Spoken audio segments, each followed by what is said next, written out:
For decades, the tyrants of Tehran have brazenly, openly called for Israel's destruction. They've backed up their genocidal rhetoric with a program to develop nuclear weapons. In recent years, Iran has produced enough highly enriched uranium for 9 atom bombs. 9. In recent months, Iran has taken steps that it has never taken before, steps to weaponize this enriched uranium. Namaste. Iran Israel സംഘർഷം രൂക്ഷമാവുകയാണ്. Israel വീണ്ടും വ്യോമാക്രമണം നടത്തിയതിന് പിന്നാലെ missile വർഷിച്ച് Iran ടെല്ലവീവിൽ വിവിധയിടങ്ങളിൽ ഇറാൻ്റെ മിസൈലുകൾ പതിച്ചു. ആക്രമണങ്ങളിൽ നിരവധി പേർക്ക് പരിക്കേറ്റിട്ടുണ്ട് എന്നാണ് റിപ്പോർട്ട്. രാജ്യത്തെ ജനങ്ങളോട് സുരക്ഷിത കേന്ദ്രങ്ങളിലേക്ക് മാറാൻ ഇന്നലെ തന്നെ ഇസ്രയേൽ ഭരണകൂടം ആവശ്യപ്പെട്ടിരുന്നു. ഇന്നലെ നടന്ന UN സുരക്ഷാ കൗൺസിൽ യോഗം ആക്രമണങ്ങൾ ഉടൻ അവസാനിപ്പിക്കണമെന്നാവശ്യപ്പെട്ടു. മേഖലയിലെ സംഘർഷാവസ്ഥ പരിഹരിക്കാൻ നയതന്ത്ര ഇടപെടലുകൾ അനിവാര്യമാണെന്ന് UN സെക്യൂരിറ്റി കൗൺസിലും വിലയിരുത്തിയിട്ടുണ്ട്. ജനം ഡിബേറ്റ് പരിശോധിക്കുന്ന നിലയ്ക്ക് നിർത്തുമോ ഇസ്ലാമിക് റിപ്പബ്ലിക്കിനെ? വിദേശകാര്യ വിദഗ്ധൻ പ്രൊഫസർ ജോസഫ് ആൻ്റണി, സാമൂഹ്യ നിരീക്ഷകരായ Vidyasagar Gurumurthy, AM Shinas, doctor Arif Hussain, RJD നേതാവ് സലീം മടവൂർ എന്നിവർ ചേരുന്നു. എല്ലാ അതിഥികളെയും ഈ സംവാദത്തിലേക്ക് സ്നേഹാദരങ്ങളോടെ സ്വാഗതം ചെയ്യുന്നു. ഒപ്പം പ്രേക്ഷകരെയും. ശ്രീ സലീം മടവൂർ, പശ്ചിമേഷ്യ പുകയുകയല്ല, കത്തുകയാണ്. അങ്ങോട്ടും ഇങ്ങോട്ടും അടി തുടരുകയാണ്. ഇങ്ങനെ പോയാൽ എന്തായിരിക്കും സംഭവിക്കുക? അല്ല, ഇസ്രായേൽ വിചാരിച്ചത് എളുപ്പത്തില് ഈ ഗാസയിലെ തുറന്ന ജയിലിൽ പാവപ്പെട്ട കുട്ടികളടക്കമുള്ളവരെ കൂട്ടക്കുരുതി ചെയ്തതുപോലെ ഇറാനിലും അങ്ങ് മൂക്കിൽ വലിച്ചു കയറ്റിക്കൊള്ളാന്നാണ് ഇസ്രായേൽ വിചാരിച്ചത്. ഈ നിങ്ങളുടെ ജനം TV അടക്കം ഇന്ത്യയിലെ സംഘപരിവാറുമായിട്ട് ബന്ധമുള്ള എല്ലാ ശക്തികളും എല്ലാ മാനസിക പിന്തുണയും ഇസ്രായേലിന് കൊടുത്തുകൊണ്ടിരിക്കുകയാണ്. ഇവിടെ മാത്രം ലോകത്ത് ഇസ്രായേലിനെ ഏറ്റവും കൂടുതൽ പിന്തുണയ്ക്കുന്നത് ഇന്ത്യയിലെ സംഘപരിവാറാണ്. ലോകത്ത് ഒരു രാജ്യത്തും ഇതുപോലെ പിന്തുണ കൊടുക്കുന്നില്ല. എല്ലാവരും ഇവരുടെ അമേരിക്ക പോലും മനുഷ്യത്വരഹിതമായ പട്ടിണിക്കിടുന്നതിനെ ശക്തമായി എതിർത്തുകൊണ്ടുള്ള ഒരു നിലപാട് സ്വീകരിക്കുമ്പോൾ ഇന്ത്യയിലെ BJPയും സംഘപരിവാർ രാഷ്ട്രീയവും മാത്രമാണ് ഈ കൂട്ടക്കുരുതിയെ പിന്തുണയ്ക്കുന്നത്. ഇറാനോടുള്ള ഭാരതത്തിന്റെ സമീപനം എന്താണ്? അതുകൂടെ പറഞ്ഞിട്ട് പോ സലീം മടവൂർ. ഇറാനോടുള്ള ഭാരതത്തിന്റെ സമീപനം, ഇറാനോട് സമാധാനത്തിലേക്ക് വരണമെന്നാണ് ഇന്ത്യയുടെ ഞാൻ ഇന്ത്യയുടെ അഭിപ്രായം അല്ലല്ലോ പറഞ്ഞത്, സംഘപരിവാറിന്റെ അഭിപ്രായമല്ലേ ഞാൻ പറഞ്ഞത്. ഇന്ത്യ സംഘപരിവാറല്ലല്ലോ കാര്യങ്ങൾ തീരുമാനിക്കുന്നത്. ഭാരതത്തിൽ ഒരു ഭരണകൂടം ഉണ്ടല്ലോ. പ്രധാനമന്ത്രി നരേന്ദ്രമോദി സംഘപരിവാറുകാരനാണ്. സംഘപരിവാറാണോ ഈ കാര്യങ്ങളൊക്കെ തീരുമാനിക്കുന്നത്? നയതന്ത്ര ബന്ധങ്ങൾ തീരുമാനം എടുക്കുന്നത് സംഘപരിവാറാണോ? പറഞ്ഞതിനോട് എനിക്ക് യോജിപ്പില്ല. താങ്കൾ ഭാരതത്തിന്റെ നിലപാട് പറയൂ, അല്ലാതെ സംഘപരിവാറിന്റെ നിലപാടല്ല പറയുന്നത്. സംഘപരിവാറിന് അങ്ങനെ തീരുമാനം എടുക്കാൻ പറ്റുമോ? ഭാരതത്തിന്റെ നിലപാട് ഇക്കാര്യത്തിൽ രണ്ട് രാജ്യങ്ങളിൽ പിണക്കാത്ത നിലപാടാണ് നിലവിൽ സ്വീകരിക്കുന്നത്. ഇറാന് നേരെ യാതൊരു പ്രകോപനവും ഇല്ലാതെ ഇസ്രായേൽ ആക്രമിക്കുന്ന സമയത്ത് അത് തെറ്റാണ് എന്ന് പറയാം. പണ്ടൊക്കെ നമ്മള് ഇസ്രായേലിന്റെ ഇത്തരം പ്രവർത്തനങ്ങളെ പരസ്യമായിട്ട് തള്ളിക്കളയുന്ന ഒരു രാജ്യമാണ്. അപ്പോ ഏതായാലും ഇപ്പോ അല്പം നിഷ്പക്ഷതയിലെങ്കിലും നിൽക്കുന്നുണ്ട്. കാരണം ഇന്ത്യയും ഇറാനും തമ്മിൽ ധാരാളം ഇടപാടുകളുണ്ട്. നമ്മുടെ പാചകവാതകത്തിന്റെ കാര്യത്തിലായാലും പെട്രോളിയം ഉൽപ്പന്നങ്ങളുടെ കാര്യത്തിലായാലും ഇറാനുമായി ധാരാളം ബന്ധമുണ്ട്. അങ്ങനെ ഒരു എളുപ്പത്തിൽ ഈ കാര്യത്തിൽ ഇന്ത്യക്ക് ഇടപെടാൻ സാധിക്കില്ല. ഇവിടെയുള്ള അടിസ്ഥാന പ്രശ്നം എന്ന് പറഞ്ഞാൽ ഒരു പ്രകോപനവും ഇല്ലാതെ ലോകത്ത് എല്ലാ ഈ ആണവ ആയുധങ്ങൾ നിർമ്മിക്കുന്ന രാജ്യങ്ങൾക്കെതിരെയും ഇസ്രായേൽ പ്രവർത്തിക്കുമോ? അങ്ങനെയാണെങ്കിൽ അവരാണോ ലോക പോലീസ്? അമേരിക്ക പോലും അതിന് തയ്യാറാവുന്നില്ല. എന്നിരിക്കെ ഏകപക്ഷീയമായി ഇസ്രായേൽ ഇറാനെതിരെ ആക്രമണം നടത്തി അങ്ങ് പോകാൻ തങ്ങളുടെ മേലെ വരുന്ന എല്ലാ മിസൈലുകളും ഡ്രോണുകളും തങ്ങളുടെ കയ്യിലുള്ള ഈ സംവാദത്തിന്റെ തുടക്കത്തിൽ ബെഞ്ചമിൻ നെതന്യാഹു കൃത്യമായിട്ട് പറഞ്ഞിട്ടുണ്ട്. അതായത് വൻതോതിൽ ആണവ സംവിധാനം ഒരുക്കിയ ഇറാൻ 9 ആറ്റം ബോംബുകൾ തയ്യാറാക്കിയിട്ടുണ്ട്. നാളിതുവരെയുള്ളതിൽ വെച്ച് ഏറ്റവും വലിയ ആണവായുധ ശേഖരം തയ്യാറാക്കാനാണ് ഇറാൻ ശ്രമിച്ചത് എന്നൊക്കെ ബെഞ്ചമിൻ നെതന്യാഹു പറയുന്നു. യാതൊരു പ്രകോപനവും ഇല്ലാതെയാണ് ആക്രമണം പറയുന്നത്. അല്ല, ബെഞ്ചമിൻ നെതന്യാഹു നോക്കാൻ ആരാ? ലോക പോലീസോ? അവരാണോ നോക്കേണ്ടത്? ബെഞ്ചമിൻ നെതന്യാഹു നോക്കാൻ ആരാണ്? അങ്ങനെയാണ് ഇസ്രായേൽ ആദ്യം ഈ ആണവായുധം ഉണ്ടാക്കുന്നത് നിർത്തുവോ? അവര് പലസ്തീൻ ജനതയ്ക്ക് നേരെ നടത്തുന്ന കൂട്ടക്കുരുതി നിർത്തുവോ? ആദ്യം സ്വയം നന്നായിട്ടല്ലേ മറ്റവരോട്. ഇവരാരത് പറയാൻ? ആവശ്യമില്ലാത്ത കളി കളിച്ചപ്പോ നന്നായിട്ട് പൊള്ളി. എനിക്ക് അപ്പോൾ നിരപരാധികളായ കുറെ ആളുകൾ രണ്ട് രാജ്യത്ത് മരിച്ചു വീഴുന്നു എന്നുള്ളതിലാണ്. പേര് കേട്ട പ്രതിരോധ സംവിധാനം, അവിടെ ഏത് ആയുധം വന്നാലും ഭൂമിയിൽ വീഴാതെ പ്രതിരോധിക്കാനുള്ള സംവിധാനമുണ്ട്, അത് ലോകത്ത് മുഴുവൻ കൊടുക്കുന്നു എന്നൊക്കെ പറയുന്ന ഇസ്രായേലിൽ വ്യാപകമായിട്ട് എനിക്ക് അവിടുത്തെ മാധ്യമങ്ങളുടെ കൂടെ പറയാം കേട്ടോ. ഇസ്രായേലിലുള്ള മാധ്യമങ്ങൾ ഇന്ത്യയിലെ നമ്മുടെ മാധ്യമങ്ങളെക്കാൾ വളരെ ഉയർന്ന നിലവാരത്തിലുള്ള മാധ്യമങ്ങളാണ്. ഒരു യുദ്ധം നടക്കുന്ന സമയത്ത് അല്ലെങ്കിൽ എന്തെങ്കിലും ഒരു തർക്കം ഉണ്ടാകുന്ന സമയത്ത് ഇന്ത്യയിലെ മാധ്യമങ്ങളൊക്കെ തന്നെ നമ്മുടെ ഒരു അമിതമായ ദേശീയ എന്താ പറയുക ദേശസ്നേഹം എന്നൊക്കെ പറയാം, ഒരു ഭാഗത്ത് മാത്രം റിപ്പോർട്ട് ചെയ്യുന്നു. പക്ഷെ ഇസ്രായേലിലെ 3 പത്രങ്ങൾ, ഒന്ന് ടൈംസ് ഓഫ് ഇസ്രായേൽ, ഒന്ന് ഹാരറ്റ്സ്, പിന്നെ നമ്മുടെ ജെറൂസലേം പോസ്റ്റ്, ഈ 3 പത്രങ്ങൾ സ്ഥിരമായിട്ട് ലോക വാർത്തകൾ ഉണ്ടാകുമ്പോൾ പരിശോധിക്കുന്ന മാധ്യമങ്ങളാണ്. അവർ കൃത്യമായിട്ട് ഇസ്രായേലിൽ നടന്നിരിക്കുന്ന നാശനഷ്ടങ്ങളും എവിടെയൊക്കെയാണ് വീണത് എന്നൊക്കെ വളരെ കൃത്യമായിട്ട് റിപ്പോർട്ട് ചെയ്യുന്നു. അപ്പൊ അവിടുത്തെ ഒരു മാധ്യമ രംഗത്ത് ഇസ്രായേലിലുള്ള ഒരു സ്വാതന്ത്ര്യം, അത് ഒരു ജൂതരാഷ്ട്രമാകട്ടെ എന്തോ ആകട്ടെ, മാധ്യമങ്ങൾക്ക് ആ രാജ്യത്ത് പൂർണ്ണ സ്വാതന്ത്ര്യം, അവർ കൃത്യമായിട്ട് രാജ്യത്തിന്റെ തെറ്റുകളും എല്ലാം തുറന്ന് വാർത്ത കൊടുക്കുന്ന ഒരു സംവിധാനം എനിക്ക് കാണാൻ സാധിച്ചു. അത് സ്വാഗതമാണ്. അത്തരം ഒരു സംവിധാനത്തിൽ അവിടെ വാർത്തകളൊക്കെ തുറന്നു കൊടുക്കുന്നുണ്ട്. ചില നല്ലത് പറയണല്ലോ, നമ്മൾ എല്ലാത്തിനെയും അടച്ച് ആക്ഷേപിക്കരുത്. അവിടെ ജനാധിപത്യ സംവിധാനത്തിൽ ആ വാർത്തകളൊക്കെ തന്നെ അവിടുത്തെ മാധ്യമങ്ങൾ ഗവൺമെന്റിനെതിരെയുള്ള വാർത്തകളും ഈ യുദ്ധവുമായിട്ട് ബന്ധപ്പെട്ടുകൊണ്ട് മാധ്യമങ്ങൾ പ്രസിദ്ധീകരിച്ചിരുന്നു. അപ്പൊ അത് വളരെ വ്യക്തമായി പറയുന്നുണ്ട്, അവിടെ വൻതോതിൽ നാശനഷ്ടങ്ങൾ ഉണ്ടായി, ഈ മിസൈലുകളൊക്കെ താഴെ വീണു, അതേവരെ തങ്ങൾക്ക് നേരെ വരില്ല, എല്ലാ അലാറം വരുന്ന സമയത്ത് മാറി നിന്നാൽ മതി എന്ന് വിചാരിക്കുന്ന ജനങ്ങളൊക്കെ തന്നെ ഇപ്പോൾ ഭയപ്പാടിലാണ്. രാജ്യത്തെ ഒരാവശ്യവുമില്ലാതെ ഒരു യുദ്ധത്തിലേക്ക് വലിച്ചഴച്ച് കൊണ്ടുപോയി അവിടുത്തെ ഭരണകൂടത്തിനെതിരെ ഇസ്രായേലിലെ ജനങ്ങൾ പ്രതികരിക്കുകയാണ്. ജനങ്ങൾ അതിനോട് വളരെ ശക്തമായി പ്രതികരിക്കുകയാണ്. എല്ലാ രാജ്യങ്ങളോട് യുദ്ധം ചെയ്ത് ഇസ്രായേലിന് അവർ വിചാരിച്ചത് എന്താണ്? അത് സലീം മടവൂർ കൈ നിട്ടതാണ്. അല്ല, ഒരു സംശയം ചോദിച്ചോട്ടെ. ഒരു സംശയം സംശയം നിങ്ങൾക്ക് അവസാനം പറയുന്നത് എന്റെ അങ്ങനെ ഒരു അല്ല, ഈ പറഞ്ഞതിനോട് ചേർത്ത് ഒരു സംശയം അതും കൂടി ക്ലിയർ ചെയ്ത് പോവാണെങ്കിൽ നല്ലതാണ്. ഒന്ന് വഴങ്ങി കൊടുക്കൂ പ്ലീസ്. അല്ല, ഇപ്പോ ഇറാൻ തിരിച്ചാക്രമിച്ചു, അത് ഈ അയൺ ഡോം ഭേദിച്ച് അവിടെ താഴെ വീണു, ഭയങ്കര വീരവാദമൊക്കെ മുഴക്കുന്ന കണ്ടല്ലോ. ആ കൂട്ടത്തില് 5 പലസ്തീനിയൻസ് അവിടെ വൂണ്ടഡ് ആയിട്ടുണ്ട്. അതിനകത്ത് 3 പേര് കൊല്ലപ്പെട്ടിട്ടുണ്ട്. അത് വെസ്റ്റ് ബാങ്കിലാണ്. പലസ്തീനിയൻസ് ആണ് കൊല്ലപ്പെട്ടത്, ഇറാനാണ് കൊന്നിരിക്കുന്നത്. അതിനെ കുറിച്ചും കൂടി 2 പ്ലീസ്. അല്ല, ഞാൻ പറഞ്ഞല്ലോ, നിരപരാധികളായ ആളുകളുടെ മരണം, അത് പലസ്തീനി ആയാലും ഇസ്രായേലി ആയാലും സാധാരണ മനുഷ്യർ മരണപ്പെട്ടാൽ എന്നെ സംബന്ധിച്ച് ഒരുപോലെ വേദനിക്കും. അല്ലെ പറയട്ടെ എനിക്ക് പറയട്ടെ ആരിഫ് ഹുസൈനെ പോലെ കുറച്ച് മുസ്ലിങ്ങൾ മരിച്ചാൽ സന്തോഷവും മറ്റു കുറച്ച് പിന്നെ ആളുകൾ മരിച്ചാൽ വേഷവും അങ്ങനെ എനിക്കില്ല. എനിക്ക് മനുഷ്യന്മാരാണ് എന്റെ മുന്നിൽ. അത് ഹിന്ദു ആയാലും മുസ്ലിം ആയാലും ക്രിസ്ത്യാനി ആയാലും ജൂതനായാലും ആര് മരിച്ചാലും യുദ്ധത്തിൽ നിരപരാധികൾ മരിക്കപ്പെടുമ്പോൾ കൊല്ലപ്പെടുന്ന സമയത്ത് അതിൽ വേദനിക്കും. അതിൽ വേറെ അങ്ങനെയാണെങ്കിൽ കഴിഞ്ഞ ദിവസം അവിടെ ഭക്ഷണ വിതരണം നടത്തിയ ആളുകൾക്ക് നേരെ ഹമാസ് വെടിവെച്ചിട്ട് ഒരു 30 പേരെ കൊന്നു. അതും കൂടി ഒന്ന് അപലപിക്കും. പച്ചക്കള്ളല്ല, വാർത്തയാണ് ഇവിടെ ഉള്ളത്. ഡ്രോൺ ഫുട്ടേജ് ഇവിടെ ഉണ്ട്. ശരി, ഇപ്പൊ നിങ്ങൾ ഇസ്രായേലിന്റെ വാർത്തയെ കുറിച്ചിട്ട് ഇപ്പൊ പൊക്കി പറഞ്ഞു. അപ്പൊ ഇപ്പൊ ഇസ്രായേലിന്റെ വാർത്ത കൊള്ളിലുണ്ടായോ? അപ്പൊ ഇപ്പൊ ഒരു നാട്ടു വായിലേക്ക് ഇട്ടിട്ടില്ലല്ലോ മാധ്യമത്തെ. ഇപ്പൊ പൊക്കി പറഞ്ഞിട്ട് 5 മിനിറ്റ് പോലായിട്ടില്ല. അപ്പൊ തെറ്റി. അത് ഞാൻ പറയുള്ളൂ. ഇത് ഇസ്രായേലി മാധ്യമം മാത്രമൊന്നുമല്ല, വാഷിംഗ്ടൺ പോസ്റ്റ് അവര് പബ്ലിഷ് ചെയ്ത വാർത്ത അവര് തിരിച്ചെടുത്തു, മാപ്പ് എഴുതി പബ്ലിഷ് ചെയ്തു. അത് നിങ്ങൾ അറിഞ്ഞോ? അങ്ങനെ ഒരു ചോദ്യത്തിന് ഉത്തരവായിട്ടാണെങ്കിൽ മുന്നോട്ട് പോകില്ല. അത് ശരി, ഇതാണോ ജനാധിപത്യ ബോധം? അല്ല, ജനാധിപത്യ ബോധം നല്ല നിങ്ങൾ സംസാരിക്കുമ്പോൾ ഞാൻ മിണ്ടില്ല. ചോദിച്ചതിന് ഉത്തരം പറയൂ. നിങ്ങൾ ഈ സോഴ്സിനെ ഡിസ്ക്രെഡിറ്റ് ചെയ്തിട്ട് നിങ്ങളുടെ വാദം ജയിക്കാന്ന് പറഞ്ഞു കഴിഞ്ഞാൽ ആ പരിപ്പ് ഇവിടെ വേവില്ല. ആ കാലമൊക്കെ കഴിഞ്ഞിട്ടുണ്ട്.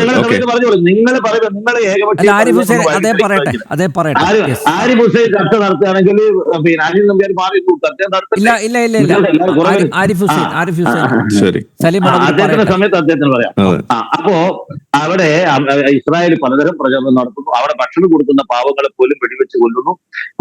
എത്ര കുട്ടികളെ ആശുപത്രികളൊക്കെ കൊന്നൊടുക്കിക്കൊണ്ട് ആ രൂപത്തിൽ വളരെ ക്രൂരമായ പൈശാചികമായ സമീപനമാണ് ഇസ്രായേലിന്റേത്.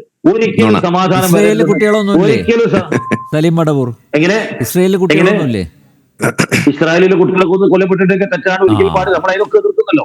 ഞാൻ പറഞ്ഞു വരുന്ന ആ യുദ്ധത്തിൽ നിരന്തരമായിക്കൊണ്ട് ഇസ്രായേൽ ആ രൂപത്തിൽ ചെയ്തുകൊണ്ടിരിക്കുന്നു. നിരന്തരമായിട്ട് കൂട്ടക്കൊല ചെയ്ത് ഭക്ഷണം കൊടുക്കുന്ന സ്ഥലത്ത് നിങ്ങളാണ് ആ പ്രശ്നം ഇപ്പോൾ കൂടെ പറഞ്ഞത്. അപ്പോ ഇസ്രായേലിനെ സംബന്ധിച്ചിടത്തോളം എല്ലാ രാജ്യങ്ങളെയും നശിപ്പിക്കണം. അവർക്ക് പ്രതിരോധം ഉണ്ടാക്കുന്ന അല്ലെങ്കിൽ ഏതെങ്കിലും ഒരു ശക്തി മധ്യപൂർവ്വദേശത്ത് ഏതെങ്കിലും ഒരു രാജ്യം വളർന്നു വരുന്നുണ്ടെങ്കിൽ അതിനൊക്കെ തകർക്കണം. അതിന് കാരണം ആണവായുധമുണ്ട്. ഈ ആണവായുധം നോക്കാൻ ഇസ്രായേൽ ആരാണ്? അത് നോക്കേണ്ട ആള് UN അല്ലേ? അതിന്റെ സംവിധാനങ്ങളില്ലേ? ലോക രാജ്യങ്ങൾ ഒത്തൊരുമയോട് ചർച്ച ചെയ്ത് അങ്ങനെ ഒരു സംവിധാനം ഇപ്പൊ ഇല്ലല്ലോ. പോലീസ് അങ്ങനെ പോയ വേണല്ലോ, അങ്ങനെ വേണല്ലോ. ആ സംവിധാനം മുഖേന ഒരു ഔദ്യോഗിക സംവിധാനം അല്ല, അങ്ങനെ ഔദ്യോഗികമായി ഉണ്ടല്ലോ, ഇങ്ങനെ ഐക്യരാഷ്ട്രസഭ ഉണ്ടല്ലോ, എല്ലാ വിഷയത്തിലും അവരെല്ലാം ഇടപെടുന്നത്. അപ്പൊ ആ ഒരു സംവിധാനത്തിലൂടെ ഇതിനെ നേരിടുക എന്നല്ലാതെ ഈ ലോക രാജ്യങ്ങളെല്ലാം ഇത്തരത്തിലുള്ള ആണവായുധങ്ങളുടെ നിർമ്മാണത്തിൽ നിന്ന് പിന്മാറുന്ന ഒരു പൊതു സമീപനത്തിലേക്ക് കാര്യങ്ങൾ കൊണ്ടുവരാതെ ഏതെങ്കിലും ഒരു രാജ്യം മാത്രം ഇത് ഇല്ലാതാക്കണം, അത്തരം ആയുധം നിർമ്മിക്കരുത് എന്നൊക്കെ പറഞ്ഞുകൊണ്ട് അവരെ പോയിട്ട് ആക്രമിക്കുക എന്നുള്ളത് അംഗീകരിക്കുന്ന നല്ല സമീപനമല്ല, ശരിയല്ല. അങ്ങനെ ആക്രമിച്ചപ്പോൾ അവർക്കും പൊള്ളി. പക്ഷെ ഇതിലൊക്കെ സങ്കടം, നിരപരാധികളാണ് കൊല്ലപ്പെടുന്നത്, ഒന്നും അറിയാത്ത പാവങ്ങൾക്കാണ് ഇതിന്റെയൊക്കെ വേദന അനുഭവിക്കേണ്ടി വരുന്നത്. ഏതായാലും ഇസ്രായേലിന്റെ പുകൾപെറ്റ ആയുധങ്ങൾ അയൺ ഡ്രോമൊക്കെ ഭേദിച്ചുകൊണ്ട് ആ മണ്ണിൽ, അത് എവിടെയോ ആവട്ടെ, ആ മണ്ണിൽ ഈ മിസൈൽ വീണു എന്ന് പറയുമ്പോൾ ഇസ്രായേലിന്റെ സൈനിക ശക്തി, ലോകം മുഴുവൻ ഇത്തരത്തിലുള്ള ആയുധങ്ങൾ കയറ്റി അയക്കുന്ന ഇസ്രായേലിന്റെ സൈനിക ശക്തിയെ കുറിച്ച് ചോദ്യം വരുന്നു എന്നാണ് ഞാൻ പറഞ്ഞു വന്നത്. അതില് വലിയ അത്ഭുതം തന്നെയാണ് എങ്ങനെയാണ് ഇതൊക്കെ നടത്തിയത്. തങ്ങളെ തീർന്നല്ലോ അങ്ങോട്ട് എറിഞ്ഞാൽ മതി, ഇങ്ങോട്ട് എറി, അതാണ്. അപ്പൊ സലീം മടവൂരിന്റെ അഭിപ്രായത്തിൽ ടെല്ലവീവിലാണ് ഏറ്റവും കൂടുതൽ നാശനഷ്ടങ്ങൾ ഉണ്ടായത്. ടെഹ്റാനിൽ വലിയ നാശനഷ്ടങ്ങളൊന്നും സംഭവിച്ചിട്ടില്ല. മാത്രമല്ല ഇസ്രായേലിന്റെ പ്രതിരോധ സംവിധാനങ്ങളൊക്കെ നിഷ്പ്രഭമാക്കാൻ ഞാൻ താങ്കളുടെ വാക്കുകളിൽ നിന്ന് ഞാൻ വായിച്ചെടുത്താണ് കേട്ടോ. താങ്കളുടെ വാക്കുകളിൽ ഞാൻ വായിച്ചെടുത്തതാണ്. ഓക്കെ, ആരിഫ് ഹുസൈൻ ഇതിലിപ്പോ ഞാൻ എവിടുന്നാ തുടങ്ങണ്ടേന്ന് പറഞ്ഞോളൂ. അല്ല, അദ്ദേഹം പറഞ്ഞ വാദങ്ങളുണ്ടല്ലോ. ആരാണ് ഇസ്രയേൽ ഇതൊക്കെ തീരുമാനിക്കാൻ? ലോക പോലീസാണോ? ആണവ കാര്യങ്ങളിലൊക്കെ ആണവ പരിപാടി അത് നിഷ്പ്രഭമാക്കാൻ ഇസ്രയേലിന് ആര് അനുവാദം കൊടുത്തു? അതിലൊരു തീരുമാനം എടുക്കേണ്ടത് UN അല്ലേ? എന്നൊക്കെയുള്ള ചോദ്യങ്ങളാണ് അദ്ദേഹം ഉന്നയിച്ചിരിക്കുന്നത്. അല്ല, ഈ ചോദ്യങ്ങളൊക്കെ കേൾക്കുമ്പോൾ നമുക്ക് ഇതൊരു വലിയ യമണ്ടൻ ചോദ്യങ്ങളായിട്ടൊക്കെ നമുക്ക് തോന്നുന്നുണ്ടെങ്കിൽ അതിന് എനിക്കൊന്നും പറയാനില്ല. പക്ഷെ ഇത് സത്യം പറഞ്ഞു കഴിഞ്ഞാൽ നമ്മൾ അംബേദ്കർ പറഞ്ഞ പോലെയുള്ള ഈ ഉമ്മത്ത് സ്നേഹം തലക്കി പിടിച്ചു കഴിയുമ്പോൾ ഉണ്ടാകുന്ന ഒരു സ്വാഭാവിക ഒരു ചോദ്യം മാത്രമാണ് ഇതിനകത്ത്. അതിൽ പരം ഇതിനകത്തൊന്നും പറയാനില്ല. ഒന്നാമത്തെ കാര്യം അത്. ഇനി ഈ ഒരു വിഷയത്തില് ലോക പോലീസ് ചമഞ്ഞിട്ടില്ലല്ലോ ഇവിടെ. തങ്ങളുടെ അയൽ രാജ്യമായ നിരന്തരം ഈ ആണവ ഭീഷണി മുഴക്കിക്കൊണ്ടിരിക്കുന്ന, ഞങ്ങൾ ഇപ്പൊ ബോംബിടും എന്ന് പറഞ്ഞുകൊണ്ടിരിക്കുന്ന ഒരു റോഗ് നേഷനാണ് ഈ പറയുന്ന ഇറാൻ എന്ന് പറയുന്നത്. ഇറാന്റെ ആ ചരിത്രം നമ്മൾ എടുത്തു നോക്കിക്കഴിഞ്ഞാൽ ഒക്ടോബർ 7 ഭാഗം മാത്രം നമ്മൾ എടുത്തു നോക്കുകയാണെന്നുണ്ടെങ്കിൽ അതിനകത്ത് പ്രോക്സി വാർ കൃത്യമായിട്ട് കളിച്ചതിന്റെ പങ്ക് ഇവിടെ പുറത്തു വന്നിട്ടുള്ളതാണല്ലോ. ഇവിടെ ലെബനോണില് ഹിസ്ബുള്ളയെ ടാർഗറ്റ് ചെയ്തുകൊണ്ട് അവിടെ ഇതിന്റെ പേജർ അറ്റാക്ക് നടത്തുന്ന സമയത്ത് ഹിസ്ബുള്ളയുടെ അറ്റാക്ക് അവിടെ കൊല്ലപ്പെടുന്ന അല്ലെങ്കിൽ അതിനകത്ത് പരിക്ക് പറ്റുന്ന വേളയിൽ ആരൊക്കെയാണ് പരിക്ക് പറ്റിയത്? ഇറാനിലുള്ള ചില നേതാക്കന്മാർക്ക് വരെ പരിക്ക് പറ്റി. എങ്ങനെയാണ് അത് പറ്റിയത്? അപ്പൊ ഇറാനും ഈ പറയുന്ന ഹിസ്ബുള്ളയും തമ്മിൽ എന്താ ബന്ധം? നിങ്ങൾ ആലോചിക്കുക. എന്ന് പറഞ്ഞ പോലെ ഇപ്പോൾ ഹമാസിന് ഈ ബന്ധം എങ്ങനെയാണ് അവരുമായിട്ടുള്ളത്? നിങ്ങൾ ആലോചിക്കുക. ഹമാസിന്റെ നേതാക്കളെ എവിടുന്നാണ്, ഹനിയെ പോലെയുള്ള ആളുകളൊക്കെ എവിടുന്നാണ് തീർത്തത് എന്ന് നിങ്ങൾ ആലോചിക്കുക. യഹിയ സിൻവറിന്റെ കഥ നമ്മൾ ആലോചിക്കുക. അപ്പോൾ ഈ ഹി ഹു ടീം, അതായത് ഹമാസ്, ഹിസ്ബുള്ള, ഹൂത്തി, ഈ 3 ഈ 3 പേരെയും ഒരുമിച്ച് ഇറക്കിക്കൊണ്ട് ഒരു പ്രോക്സി വാർ കളിച്ച് ആ മിഡിൽ ഈസ്റ്റിലെ കൺട്രോൾ അത് സൗദി അറേബ്യക്കെതിരെ, ഈ സൗദി അറേബ്യയെ ഇസ്രായേലുമായിട്ടുള്ള ബന്ധം അത് ഒരു നല്ല ബന്ധമായിട്ട് വളരുന്നതിന്റെ ഒരു അവസാന ഘട്ടത്തിലേക്ക് കടക്കുമ്പോൾ അത് തകർക്കുക എന്ന കൃത്യമായ ലക്ഷ്യത്തിലാണ് ഈ അറ്റാക്ക് നടത്തുന്നത് എന്ന ആ ഒരു വാചകം പോലും പുറത്തേക്ക് വന്നു. സിൻവറിന്റെ ചില ലീക്ഡ് പേപ്പേഴ്സിൽ കൂടെ പുറത്തേക്ക് വന്ന സാധനമാണിത്.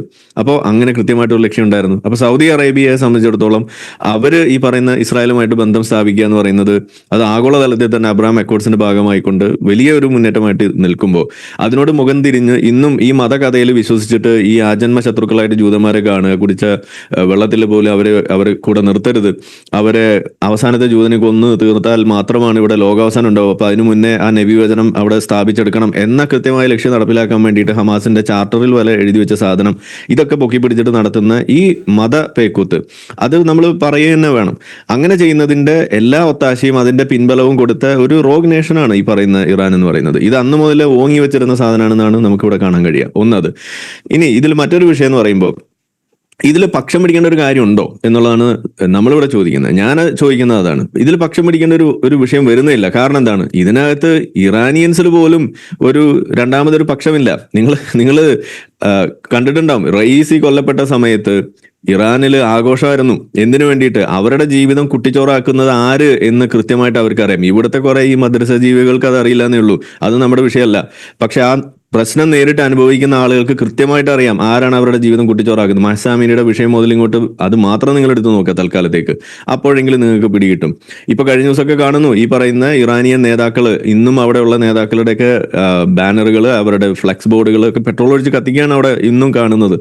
റയീസിയുടെ മരണശേഷം അവിടെ കണ്ടത് ആഹ്ലാദ പ്രകടനമാണ്, മിഠായി വിതരണമാണ്, അവിടെ ഫയർ വർക്ക്സ് ആയിരുന്നു അവിടെ നടന്നിരുന്നത്. ഇത് എന്തിനാണ് ഇറാനിയൻ ജനത ചെയ്യുന്നത്?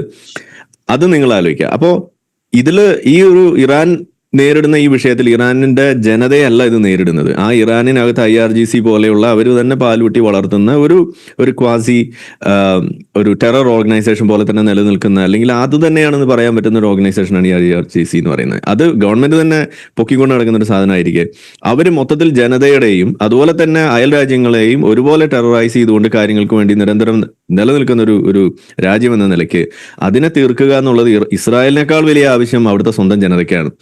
അപ്പോൾ ഇതിലെ ഓരോ സ്റ്റേറ്റ്മെന്റ്സിലും നിങ്ങൾ കണ്ടിട്ടുണ്ടാവും, ഇസ്രായേലി അറ്റാക്ക് എന്ന് പറയുന്നത്, ഇപ്പോൾ നമ്മൾ നടത്തുന്ന ഈ സൈനിക നീക്കം എന്ന് പറയുന്നത് ഇറാൻ എന്ന ജനതയ്ക്ക് നേരെയോ അല്ലെങ്കിൽ അവരുടെ മറ്റേതെങ്കിലും സിവിലിയൻ സ്ട്രക്ചേഴ്സിന് നേരെയോ അല്ല.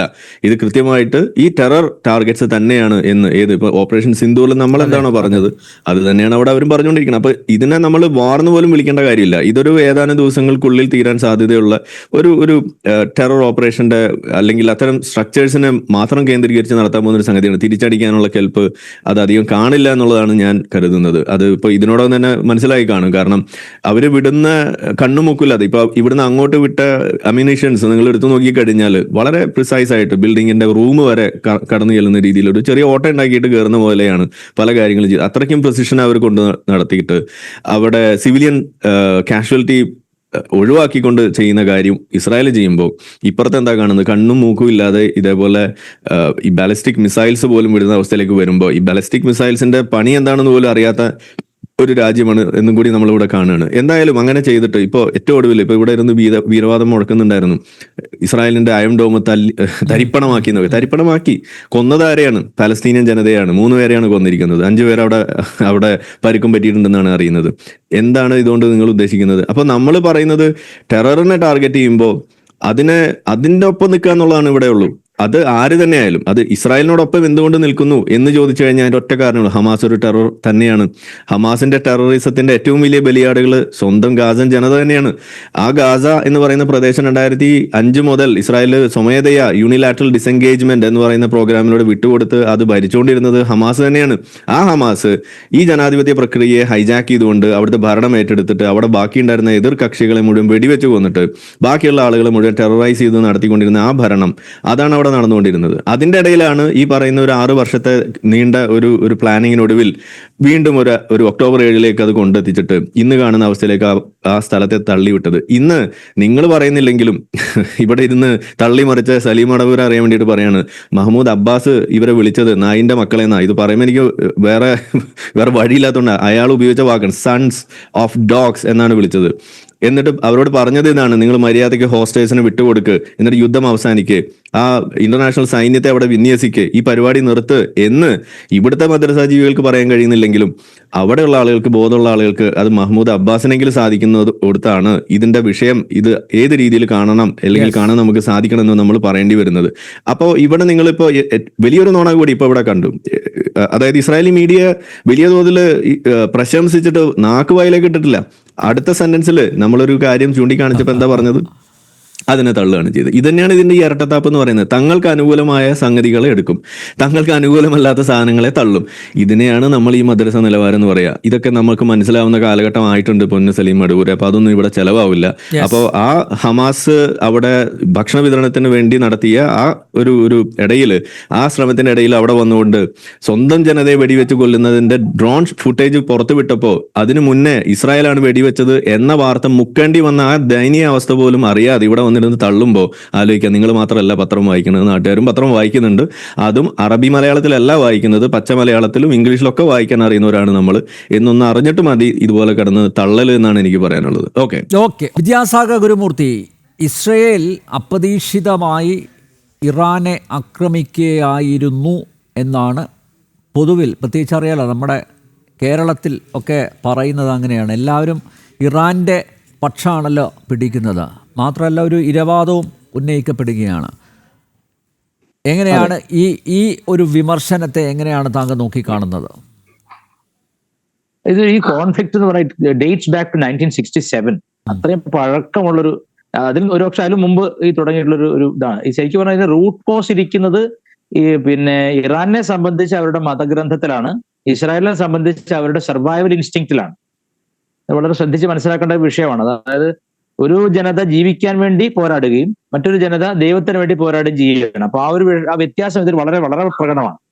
അതായത് ഇസ്രായേലിനെ സംബന്ധിച്ച് നമുക്കറിയാലോ, സയനിസ്റ്റ് മൂവ്മെന്റ് എന്ന് വിളിക്കുന്ന മൂവ്മെന്റിന്റെ കാരണം 19th സെഞ്ചുറിയുടെ ആ ഒടുക്കം ഇതുണ്ടാവാനുള്ള പ്രധാനപ്പെട്ട കാരണം എന്ന് വെച്ചാൽ ഒരിടത്തും സൂചി കുത്താൻ, നമ്മുടെ പഞ്ചപാണ്ഡവന്മാരോട് ദുര്യോധനാദികൾ പറഞ്ഞ പോലെ സൂചി കുത്താൻ പോലും ഇടം കൊടുക്കില്ല എന്ന രീതിയിൽ അധർമ്മം പ്രവർത്തിക്കുകയും ഒരു ജനതയെ ലോകം മുഴുവൻ ഓടിക്കുകയും കൊന്നൊടുക്കുകയും ചെയ്തപ്പോൾ അവരുടെ ഒരു അപ്സേർജ് അല്ലെങ്കിൽ അവരുടെ ഒരു സർവൈവൽ ഇൻസ്റ്റിങ്ക്റ്റിന്റെ ഫലമായിട്ടുണ്ടായ ഒരു സ്ഥലം, വളരെ വളരെ ചെറിയൊരു സ്ട്രിപ്പ് ഓഫ് ലാൻഡാണ്. ആ ഒരു പ്രദേശത്തിന്റെ അവരെ സംബന്ധിച്ച് അവർ വളരെ പവിത്രമായി കരുതുന്ന അവരുടെ മതഗ്രന്ഥങ്ങളിലുള്ള അല്ലെ അവരുടെ മതഗ്രന്ഥത്തിലുള്ള പരാമർശമുള്ള സ്ഥലങ്ങൾ. ഇപ്പൊ നമ്മളിപ്പോ എങ്ങനെയാണോ അയോധ്യ രാമജന്മഭൂമിയാണെന്ന് കണ്ട് അല്ലെങ്കിൽ അതിനുവേണ്ടി ശ്രമിക്കുന്നത്, അത്തരം മൂവ്മെന്റ്സിനെ എല്ലാം തന്നെയും ഒരു സയനിസ്റ്റ് മൂവ്മെന്റ് ആയിട്ട് കാണുക, അല്ലെങ്കിൽ ഇതൊരു ഫാഷിസ്റ്റ് മൂവ്മെന്റ് ആണെന്ന് പ്രചരിപ്പിക്കുക എന്നുള്ളത് ഒരു ഇസ്ലാമിക് പൊളിറ്റിക്കൽ അജണ്ടയാണ്. ഇത് വളരെ വ്യക്തമായിട്ട് മനസ്സിലാക്കാം. There are some similarities. അതായത് ഇപ്പൊ രാജ്യത്തിന്റെ ഭദ്രതയെ പറ്റി പറയാ, രാജ്യത്തിന്റെ അഖണ്ഡതയെ പറ്റി പറയാ, രാജ്യം ഭാരത മാതാവാണെന്ന് പറയാ എന്നൊക്കെ പറഞ്ഞാൽ ഇവർക്ക് സഹിക്കില്ല. അതിന് കാരണം അൾട്ടിമേറ്റ്ലി അവരുദ്ദേശിക്കുന്നത് ഇതിനെയും കൂടി എൻഗൾഫ് ചെയ്യാനാണ്, അല്ലെങ്കിൽ ഇതിനെയും കൂടി ഗൾഫ് ചെയ്യാനാണ്, വിഴുങ്ങാനാണ് ശ്രമിക്കുന്നത്. ഇതിനെയും ഒരു ഇസ്ലാമിക രാഷ്ട്രമാക്കാനുള്ള പോസിബിൾ. ഇപ്പൊ ഈ ഇസ്ലാമിനെ സംബന്ധിച്ച് എത്തിപ്പെടുന്ന സ്ഥലങ്ങളെല്ലാം പോസിബിൾ ഇസ്ലാമിക് കൺട്രീസ് ആണ്. അപ്പൊ ഇപ്പൊ ഉള്ള നിലവാരത്തിൽ നിന്നും ആ ബഹുദൈവ ആരാധന നിലനിൽക്കുന്ന ഈ രാജ്യത്തിനെ ഏകദൈവത്തിന്റെ അടിമ രാജ്യമാക്കി പ്രഖ്യാപിക്കാൻ വേണ്ടിയുള്ള ത്വരയാണ് ഈ കാണുന്ന മുഴുവൻ. അത് ഇന്ത്യയിലായിക്കോട്ടെ, യൂറോപ്യൻ രാജ്യങ്ങളിൽ കടന്നുകൂടിയിട്ട് റോഡിന് നടുവിൽ തലകുത്തി നിൽക്കുന്ന ആയിക്കോട്ടെ, what ever kind of drama they are making world over, ഒറ്റ ഉദ്ദേശം അതിനുള്ളൂ, അത് ഇസ്ലാമിക രാജ്യമായി പ്രഖ്യാപിക്കപ്പെടുന്ന വരെ ചെയ്യുക എന്നുള്ളതാണ്. ഇവിടെ സംഭവം പ്രശ്നം വന്നെന്താ ശരി, അറബ് ഈ ഇൻഫ്ലുവൻസിന്റെ വലിയ കൂട്ടത്തിന് നടുവിൽ ഒരു സ്ട്രിപ്പ് ഓഫ് ലാൻഡ്, അതും വലിയ സ്ഥലമൊന്നുമല്ല, വളരെ ചെറിയൊരു സ്ഥലമാണ് ഇസ്രായേലിന് കൊടുക്കപ്പെട്ടപ്പോൾ, അല്ലെങ്കിൽ ഇസ്രായേൽ ഒക്കുപ്പൈ ചെയ്താണ് അവർ പറയുന്നത്. അതിന് ഏറ്റവും രസം വെച്ചാല് ഈ ഖൊമൈനി പറഞ്ഞ ഒരു കാര്യം എനിക്ക് ഓർമ്മ വരികയാണ്. അതായത് ഈ റുഹോള ഖൊമൈനി പറഞ്ഞത് ഈ 79 അയാൾ പറഞ്ഞൊരു കാര്യം, ഇനി മുതൽ ഈ രാജ്യത്തെ രാജ്യമായിട്ട് പോലും കാണാൻ പാടില്ലതാണ് ഇസ്രായേലിന്. ഇസ്രായേൽ എന്ന് പറഞ്ഞാൽ ഓക്യുപ്പൈഡ് പാലസ്തീനാണ്, ഇസ്രായേലിന് ഒരു രാഷ്ട്രമില്ല എന്നുള്ളതാണ് ഇറാന്റെ സങ്കല്പം. അപ്പൊ അത് ഇതിനോട് തുലനം ചെയ്ത് കാണാൻ സാധിക്കും. ഒരു രാജ്യത്തിന്റെ അകത്തുനിന്ന് കുഴപ്പമുണ്ടാക്കിയിട്ട് ഈ ശത്രുക്കളെ സൃഷ്ടിച്ചിട്ട് പാകിസ്ഥാൻ സൃഷ്ടിക്കപ്പെട്ട ശേഷം ഇസ്ലാം ആവശ്യപ്പെട്ടത് കശ്മീർ ഇന്ത്യൻ ഓക്യുപ്പൈഡ് പാകിസ്ഥാൻ ആണെന്നാണ് ഇപ്പോഴും അതാ പറഞ്ഞുകൊണ്ടിരിക്കുന്നത്. ശരിയല്ലേ? അതെ അതെ. ഇത് ലോകം മുഴുവൻ ഇവരെടുക്കുന്ന ഒരു തന്ത്രമാണ്. ലോകം മുഴുവൻ എല്ലാ രാജ്യങ്ങളിലെയും ഇതര മതസ്ഥ ഭരിക്കുന്ന അല്ലെങ്കിൽ സെക്യുലർ ഭരണങ്ങളുള്ള എല്ലാ രാജ്യങ്ങളിലും ചെയ്യുന്ന ഒരു അടവാണ്. ഇസ്ലാമിന്റെ ഒരു പൊളിറ്റിക്കൽ അജണ്ടയാണ് എല്ലായിടത്തും ക്ലെയിം ഉന്നയിക്കുക എന്നുള്ളത്. അപ്പൊ ക്ലെയിം ഉന്നയിച്ചു കഴിഞ്ഞപ്പോ നേരത്തെ സലീം മടവറിന്റെ വായി തന്നെ വന്നു UN ഇടപെടട്ടെ. അപ്പൊ എന്താണ് UN ഒരു പൊതുധാരണ നമുക്ക് ഏകദേശം ഇപ്പോൾ ഉണ്ടല്ലോ. How UN is so yielding and positive towards the petrodolars എന്ന രീതിയിൽ നമുക്ക് വ്യാഖ്യാനിക്കേണ്ടി വരുന്ന രീതിയിലാണ് ഇസ്രായേലിന്റെയും ഇറാന്റെയും വിഷയങ്ങളിൽ, പലസ്തീൻ വിഷയത്തിലൊക്കെ UN കഴിഞ്ഞ ഏതാനും കാലത്തെ നിലപാടുകൾ. അപ്പൊ സത്യത്തിൽ പറഞ്ഞാൽ ഇവിടെ സർവൈവൽ ഇൻസ്റ്റിങ്ക്റ്റോട് സർവൈവൽ ഫൈറ്റ് ആണ് ഇസ്രായേൽ നടത്തുന്നത്. ഇപ്പൊ ഇന്ന് നേരത്തെ ഇദ്ദേഹം പറഞ്ഞാൽ അവിടുത്തെ മീഡിയ റിപ്പോർട്ട് ചെയ്തു, അത് റിപ്പോർട്ട് ചെയ്തു. ഒരു കാര്യം ഞാൻ പറയാം, ഇസ്രായേൽ അതിന്റെ ബലത്തിന്റെ വളരെ വളരെ ചെറിയൊരു ശതമാനം മാത്രമാണ് കാൽക്കുലേറ്റഡ് സ്ട്രൈക്സ് ആണ് ചെയ്യുന്നത്. വളരെ ചെറിയൊരു ബലം, അതിന്റെ 100% ആണെങ്കിൽ അതിന്റെ 0.5% പോലും ഉപയോഗിക്കാത്ത ഒരു കാൽക്കുലേറ്റഡ്, നമ്മളിവിടെ പറഞ്ഞ നമ്മുടെ സർജിക്കൽ സ്ട്രൈക്കാണ് ചെയ്തുകൊണ്ടിരിക്കുന്നത്. ഇപ്പൊ ഇതുവരെയുള്ള ഈ കൊരങ്ങൻ അവന്റെ അഭ്യാസമൊക്കെ ആദ്യം പുറത്തെടുത്ത് കാണിച്ച് പിന്നെ രാജാവിന്റെ കയ്യിലെ അസ്ത്രം കൊണ്ട് ചത്തു എന്ന് പറഞ്ഞ പോലെ ഈ ഇറാൻ എടുക്കുന്ന ഈ അഭ്യാസമൊക്കെ, ലക്ക് ലഗാനിൽ എടുക്കുന്ന അഭ്യാസമൊക്കെ അവർക്ക് തന്നെ വിനയായി വരും. ഇന്നിപ്പോ ഇസ്രായേൽ പറഞ്ഞിരിക്കുകയാണ് ഞങ്ങൾ സ്ട്രൈക്ക് തുടങ്ങാൻ പോവുകയാണ്, അടുത്ത next level of beef up ചെയ്തിട്ട് ഒന്നുകൂടി സ്ട്രൈക്ക് തുടങ്ങാൻ പോകുന്ന ഇസ്രായേൽ പറഞ്ഞിരിക്കുകയാണ്. അതൊന്നും താങ്ങാനുള്ളൊരു ബലം മോറലിയും ഫിസിക്കലിയും ഈ ഇറാനിനില്ല എന്നുള്ള സത്യമാണ്. ഇപ്പൊ നമ്മൾ ഈ കോൺഫ്ലിക്റ്റിന്റെ പണ്ടേക്ക് പോയി കഴിഞ്ഞാൽ സത്യത്തിൽ ഇതിന്റെ പിന്നിൽ വലിയൊരു ഹ്യൂജ് മണി റാക്കറ്റിംഗ് ഉണ്ട്. അതായത് എന്നും പലസ്തീൻ വിഷയം ആഗോളതലത്തിൽ എല്ലാ രാജ്യങ്ങളിലും പ്ലാൻ ചെയ്തിട്ട് എല്ലാ രാജ്യങ്ങളിലും പിരിവെടുക്കുക എന്നുള്ളൊരു പരിപാടി ഇവർക്കുണ്ട്. ഈ ഖൊമേനി തന്നെ 79 ആ ചെറിയൊരു ബ്രീഫ് വാറിന് ശേഷം പറഞ്ഞത് 67 ആ ബ്രീഫ് വാറിന് ശേഷം ആള് പറഞ്ഞത് ഇസ്രായേൽ ഒരു രാജ്യമായിട്ട് കാണണ്ട, അതൊരു വെറും ഓക്യുപ്പൈഡ് പലസ്തീൻ ആണ്, some Zionist have occupied the land, നമ്മൾ എന്ത് ചെയ്യണം, അതിനെ ഫ്രീ ചെയ്യണം, അതിനു വേണ്ടിയിട്ട് പലസ്തീൻ ജനതയ്ക്ക് ഐക്യദാർഢ്യം പ്രകടിപ്പിച്ചുകൊണ്ട് അവർക്ക് വേണ്ടി ഫണ്ട് റേസ് ചെയ്യണം എന്നാണ് പറഞ്ഞത്. അങ്ങനെ ഇറാന്റെ ഉള്ളിൽ ഫണ്ട് റേസിംഗ് തുടങ്ങിയത് ഖൊമേനിയാണ്. ആ ഫണ്ട് റേസിംഗ് എവിടെയൊക്കെയുണ്ട്? ഇന്ത്യയിലുണ്ടല്ലോ, കേരളത്തിലുണ്ടല്ലോ. നമ്മുടെ മന്ത്രിസഭ, നമ്മുടെ മുഖ്യമന്ത്രി എന്താ പറഞ്ഞത്? ഇസ്രായേൽ ഒരു തെമ്മാടി രാഷ്ട്രമാണ്. ഇസ്രായേൽ എന്ത് തെമ്മാടിത്തരാണ് കാണിച്ചതെന്ന് അദ്ദേഹത്തിന് പറയാൻ പറ്റുമോ? ഇതേ സംബന്ധിച്ചൊരു ചർച്ചയ്ക്ക് അല്ലെങ്കിൽ ഒരു തർക്കത്തിന്, ഒരു സംവാദത്തിന് ഈ കമ്മ്യൂണിസ്റ്റ് മന്ത്രിസഭയിൽ ആരെങ്കിലും വരുമോ? ഇസ്രായേൽ അതാ എന്റെ ചോദ്യം അതാണ്. ഏതെങ്കിലും ഈ ഒരു സംവാദം നടക്കുമ്പോൾ ഇപ്പൊ അദ്ദേഹം പറഞ്ഞു ഇസ്രായേൽ തെമ്മാടി രാഷ്ട്രമാണ്. ശരി, ഇസ്രായേൽ ആണോ തെമ്മാടിത്തരം കാണിക്കുന്നത്, അതോ ഇസ്ലാമിക അജണ്ട പേർന്ന പൊളിറ്റിക്കൽ ഇസ്ലാമിന്റെ, ഫണ്ടമെന്റൽ ഇസ്ലാമിന്റെ ശത്രുക്കളായിട്ട് പ്രഖ്യാപിക്കപ്പെട്ട രാജ്യങ്ങൾ എന്നും തലവേദന അനുഭവിക്കും, ഇന്ത്യ അടക്കം? നോക്കൂ, situation is similar. Pakistan, Bangladesh രണ്ടും കൂടി നമ്മുടെ രാജ്യത്ത് കാണിച്ചു കൂട്ടിയിട്ടുള്ള എല്ലാ തെമ്മാടിത്തരങ്ങളും, ഇൻഫിൽട്രേഷനും ബോംബിങ്ങും നിരപരാധികളെ കൊല്ലലും. ഞാൻ ചോദിക്കട്ടെ, മുംബൈയിൽ ട്രെയിനിൽ യാത്ര ചെയ്തുകൊണ്ടിരിക്കുമ്പോൾ 7 കുക്കറുകളിൽ ബോംബ് പ്ലാൻ ചെയ്തത് ആരാണ്? ഇസ്രായേലാണോ? അല്ല. ഇസ്ലാം എവിടെ എത്തിപ്പെട്ടാലും അവിടെ ആ ഭൂരിപക്ഷ ജനതയോട് അല്ലെങ്കിൽ തങ്ങളുടെ അല്ലാത്തൊരു ജനതയോട് അവർ ഭരണത്തിൽ എത്തുന്നതിനെ എല്ലാ കാലത്തും എതിർത്തിട്ടുണ്ട്. അത് ഇന്ത്യയിൽ വളരെ സോഫ്റ്റ് വേർഷനാണ് അതിന്റെ നടന്നത്. ഇന്ത്യയിൽ ഏറ്റവും ഡേഞ്ചറസ് ഇത് ഗുരുമൂർത്തി, ഇത് 2 രാജ്യങ്ങൾ തമ്മിലുള്ള യുദ്ധമാണ്. ചർച്ച ഉണ്ടെങ്കിലേ ഞാനുള്ളൂ. മതത്തിന്റെ പറയട്ടെ സലീം മടവു നേരത്തെ ഞാൻ 2 രാജ്യങ്ങൾ തമ്മിൽ കാണുന്ന യുദ്ധമായിട്ട് ഈ രാജ്യത്തിന്റെ പിന്നിൽ മതമല്ലേ? പറയട്ടെ. പാകിസ്ഥാൻ മതത്തിന്റെ വിഷയത്തിന് മറുപടി പറയാൻ അതിന്റെ ആളെ വിളിക്കാം. അല്ല പ്ലീസ് മതരാഷ്ട്രമാണ്, ഇന്ത്യ പോലെയല്ല. 2 മതരാഷ്ട്രങ്ങൾ എന്തോ പറഞ്ഞിട്ട് കാര്യമോ? വേറെ മതവിദ്വേഷം പറഞ്ഞു തീർച്ചയായോ? ഇല്ല അതല്ല ഇസ്രായേലിനോട് ബേസിക്കലി മതവിദ്വേഷമാണെന്നാണ് ഞാൻ പറഞ്ഞത്. ഇവിടെ ഭരിക്കണമെങ്കിൽ നമ്മുടെ ഉണ്ടാക്കിയ തലവയിൽ ഉണ്ടാക്കിയ ഭരണഘടന വെച്ചിട്ടല്ല ഈ 3 രാജ്യങ്ങളും ഭരിക്കപ്പെടുന്നത്. ഇത് തലയ്ക്ക് വേണ്ടിയിട്ട് കുറെ മതം പുസ്തകങ്ങൾ വെച്ചിട്ടാണ് ഭരിക്കുന്നത്. എന്താണ് ഇസ്രായേലിനെതിരെയുള്ള ബേസിക് ഇൻസ്റ്റിങ് എവിടെ നിന്ന് വരുന്നതാണ്? ജൂതന്മാരോടും ക്രിസ്ത്യാനികളോടും സൗഹൃദമരുത് എന്ന് പറയുന്ന പരമകാരുണികരും ലോകം മുഴുവൻ ഭരിക്കുന്നവരും എല്ലാവരുടെയും സത്താമാണ് ഈ പറയുന്നത്. അത് ഏത് പുസ്തകത്തിലുള്ളതാണ് സലീം മടവൂരെ? ഒരിക്കലും പച്ചക്കള്ളാണ് നിങ്ങൾ പറയുന്നത്. പച്ചക്കള്ളമാണ്. എനിക്ക് മതത്തിന്റെ അടിസ്ഥാനം വരുന്നില്ല. പക്ഷെ ഈ പറയുന്നതൊക്കെ നിങ്ങൾ വെറുതെ വിദ്വേഷം അടിസ്ഥാനപരമായ കാര്യങ്ങൾ പറയൂ. നിങ്ങൾ എന്തിനു വെറുതെ കുറെ ഇങ്ങനെ മതവിദ്വേഷം പറയുന്നവർക്ക് ചർച്ച? 2 രാജ്യങ്ങൾ നിങ്ങളുടെ വായിൽ ഈ വർഗീയ വിഷം മാത്രമേ പുറത്തു ഇതിലെന്താണ് വർഗീയത? സലീം മടവൂർ പറയട്ടെന്നേ. സലീം മടവൂര് ഇസ്രായേലിനോടുള്ള ഇറാന്റെ എതിർപ്പിന്റെ മൂല കാരണം എന്താണ്? കാരണം 1980 ഇറാഖിനെതിരെയുള്ള വേറെ വന്ന സമയത്ത് ഇസ്രായേലിന്റെ ആയുധങ്ങൾ ഉപയോഗിച്ചാണ് ഇറാൻ ഫൈറ്റ് ചെയ്തിരുന്നത്. അല്ലെന്ന് പറയാൻ പറ്റുമോ? അതൊന്നും ഞാനിവിടെ പറയുന്ന ആളല്ലല്ലോ. പറഞ്ഞോളൂ. ഹമാസിന്റെ ചാർട്ടറിൽ എന്താ എഴുതി? ഹമാസിന്റെ ചാർട്ടറിൽ ഒരു ഹദീസ് ഉണ്ടോ? എന്തിനാ അവിടെ ഹദീസ്? ആ ഹദീസ് എന്താണ്? ഹദീസ് പലയിടത്തും ഉപയോഗിക്കുന്നില്ലേ? ഹമാസിന്റെ ചാർട്ടറിലെ കാര്യം ചോദിച്ചത്, പലരുടെ കാര്യമല്ല ചോദിച്ചത്. ഈ വിഷയത്തിൽ ബന്ധപ്പെട്ട് കിടക്കുന്ന നിങ്ങൾ തന്നെ ഇവിടെ പറയുന്ന ഹമാസിനെ കുറിച്ചാണ് ഞാൻ ചോദിക്കുന്നത്. ഹമാസിന്റെ ചാർട്ടറിലുള്ള ഹദീസ് ഏതാണ്? ഒന്ന് പറഞ്ഞിട്ട്. ആയിക്കോട്ടെ, എന്റെ സമയത്ത് ഞാൻ മറുപടി തരാം. അതെ, അതിന്റെ ഹദീസ് ഏതാന്ന് പറയും. അതാ നല്ലത്. യെസ്, ഞാനൊരു കാര്യം പറയാം. 1980 to 88 9 വർഷം ഇസ്രായേൽ പഠിപ്പിച്ചു കൊടുത്ത മിലിറ്ററി ടെക്നിക്സും ഇസ്രായേൽ കൊടുത്ത ഉപകരണങ്ങൾ ഉപയോഗിച്ചിട്ട് ഇറാഖിനെതിരെയുള്ള വോർ സമയത്ത്, വോർ ടൈമിൽ ഇറാൻ ചക്കര ഈച്ചി എന്ന് പറഞ്ഞ പോലെ ഇസ്രായേലിനെ കൂടെ നിന്ന രാജ്യമാണ്. എത്രയൊക്കെ അറബ് രാജ്യങ്ങൾ എതിർത്തപ്പോഴും വളരെ സോഫ്റ്റ്വെയർ ആയിട്ടുള്ള ഹിഡൻ ടൈസ് ഉണ്ടായിരുന്നു ഇസ്രായേലുമായിട്ട്, മിലിറ്ററി അഫയേഴ്സ് ഉണ്ടായിരുന്നു. ഇതൊന്നും അറിയാതെ ഇരുന്നിട്ട് പറയരുത് സലീം മടവൂര്. ഇതെപ്പോഴാണ് വലിയ കോൺഫ്ലിക്റ്റ് ആയിട്ട് രൂപപ്പെടുന്നത് വെച്ചാല്, ഈ അറബ് രാജ്യങ്ങൾക്ക് അതിന്റെ നടുവിൽ വന്നുപെട്ട ഒരു ജൂതരാഷ്ട്രം തലവേദനായതുകൊണ്ടാണ്. വിശേഷിച്ച് പലസ്തീന്റെ പ്രശ്നം എന്താണ് പലസ്തീന്റെ പ്രശ്നം? ഇപ്പൊ ഇസ്രായേലിനോട് പറയുകയാണ്, നിങ്ങൾ പലസ്തീന് വേണ്ട സപ്ലൈസ് കൊടുക്കുന്നില്ലേ? ഇത്രയും കാലവും പലസ്തീനിലേക്ക് സപ്ലൈസ് കൊടുത്തത് ഏത് രാജ്യമാണ്? ഇറാൻ ആയിരുന്നു പലസ്തീനിൽ സപ്ലൈസ് കൊടുത്തത്. അഥവാ ഇറാൻ ആയിരുന്നു സപ്ലൈസ് കൊടുത്തതെങ്കിൽ ഈ യുദ്ധം പൊട്ടിപ്പുറപ്പെടുമ്പോൾ ഇനി മുതൽ സപ്ലൈസ് ഇല്ലെന്ന് പറയുന്നു ഇസ്രായേലില്.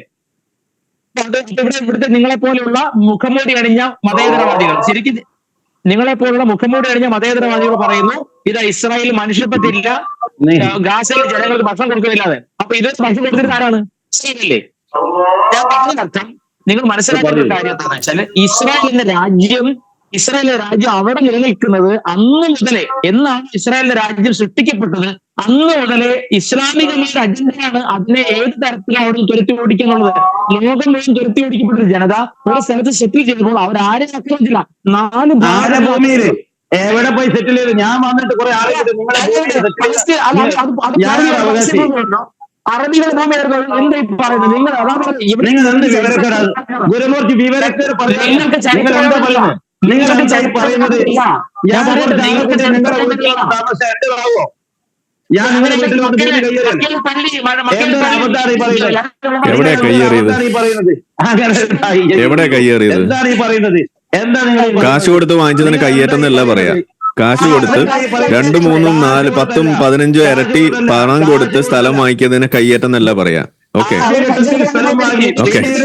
ഇത് സലീം മടവൂർ, ഇത് സംബന്ധിച്ച് കൃത്യമായിട്ട് നമ്മൾ കാര്യങ്ങൾ പറഞ്ഞ് ഇതിന് മുന്നേ ഇവിടെ തീർത്തല്ല. പിന്നെ ഈ പഴയ സാധനങ്ങൾ ഒന്നും അറിയാത്ത പോലെ എഴുന്നള്ളിക്കണതിന് എവിടെ ആട്ടി ഓടിച്ചു? ഒന്ന് പറഞ്ഞാട്ടെ, എവിടെ ആട്ടി ഓടിച്ചു? എവിടെ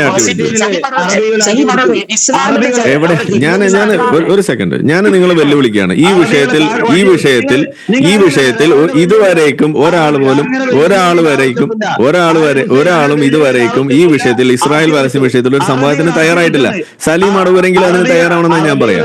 ഇടതുപക്ഷക്കാരെ കിട്ടാനില്ല, കോൺഗ്രസുകാരെ കിട്ടാനില്ല, ഇസ്ലാമിക പക്ഷത്ത് നിൽക്കുന്നവരെ കിട്ടാനില്ല. നിങ്ങളെങ്കിലും ഒന്ന് തയ്യാറാവൂ. ഇതിലെന്താ വെറുതെ ഉള്ളത്? നിങ്ങൾ പറഞ്ഞ കാശ് കൊടുത്ത് വാങ്ങിച്ചതിന് കയ്യേറ്റെന്ന് വിളിക്കാൻ കഴിയില്ല. അല്ലെങ്കിൽ നിങ്ങൾ തെളിയിക്കും.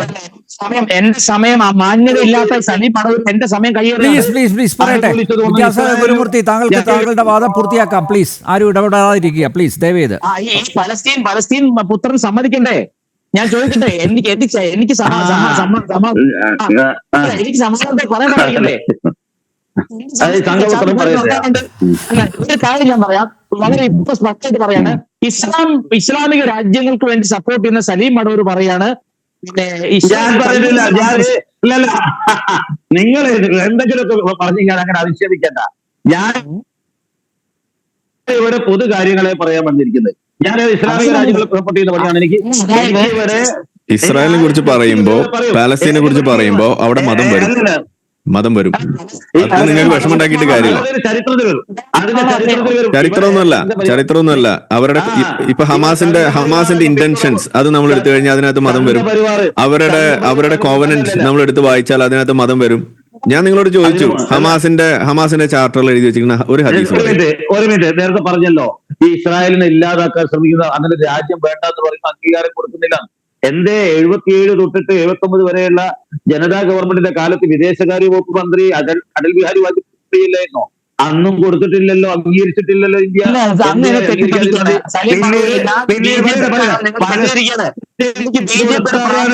പലസ്തീൻ കൊടുത്താണ് ഇന്ത്യ അംഗീകാരം കൊടുത്തത്. അതുപോലെ പലസ്തീൻ കൊടുത്താണ് ഇന്ത്യ അംഗീകാരം കൊടുത്തത്. അടൽ ബിഹാരി വാജ്പേയി പറയാം, ആളോട് ഇരിക്കുന്നില്ല. ഞാൻ അടൽ ബിഹാരി വാജ്പേയി അഡ്വക്കേറ്റ് അല്ല. പറയൂ.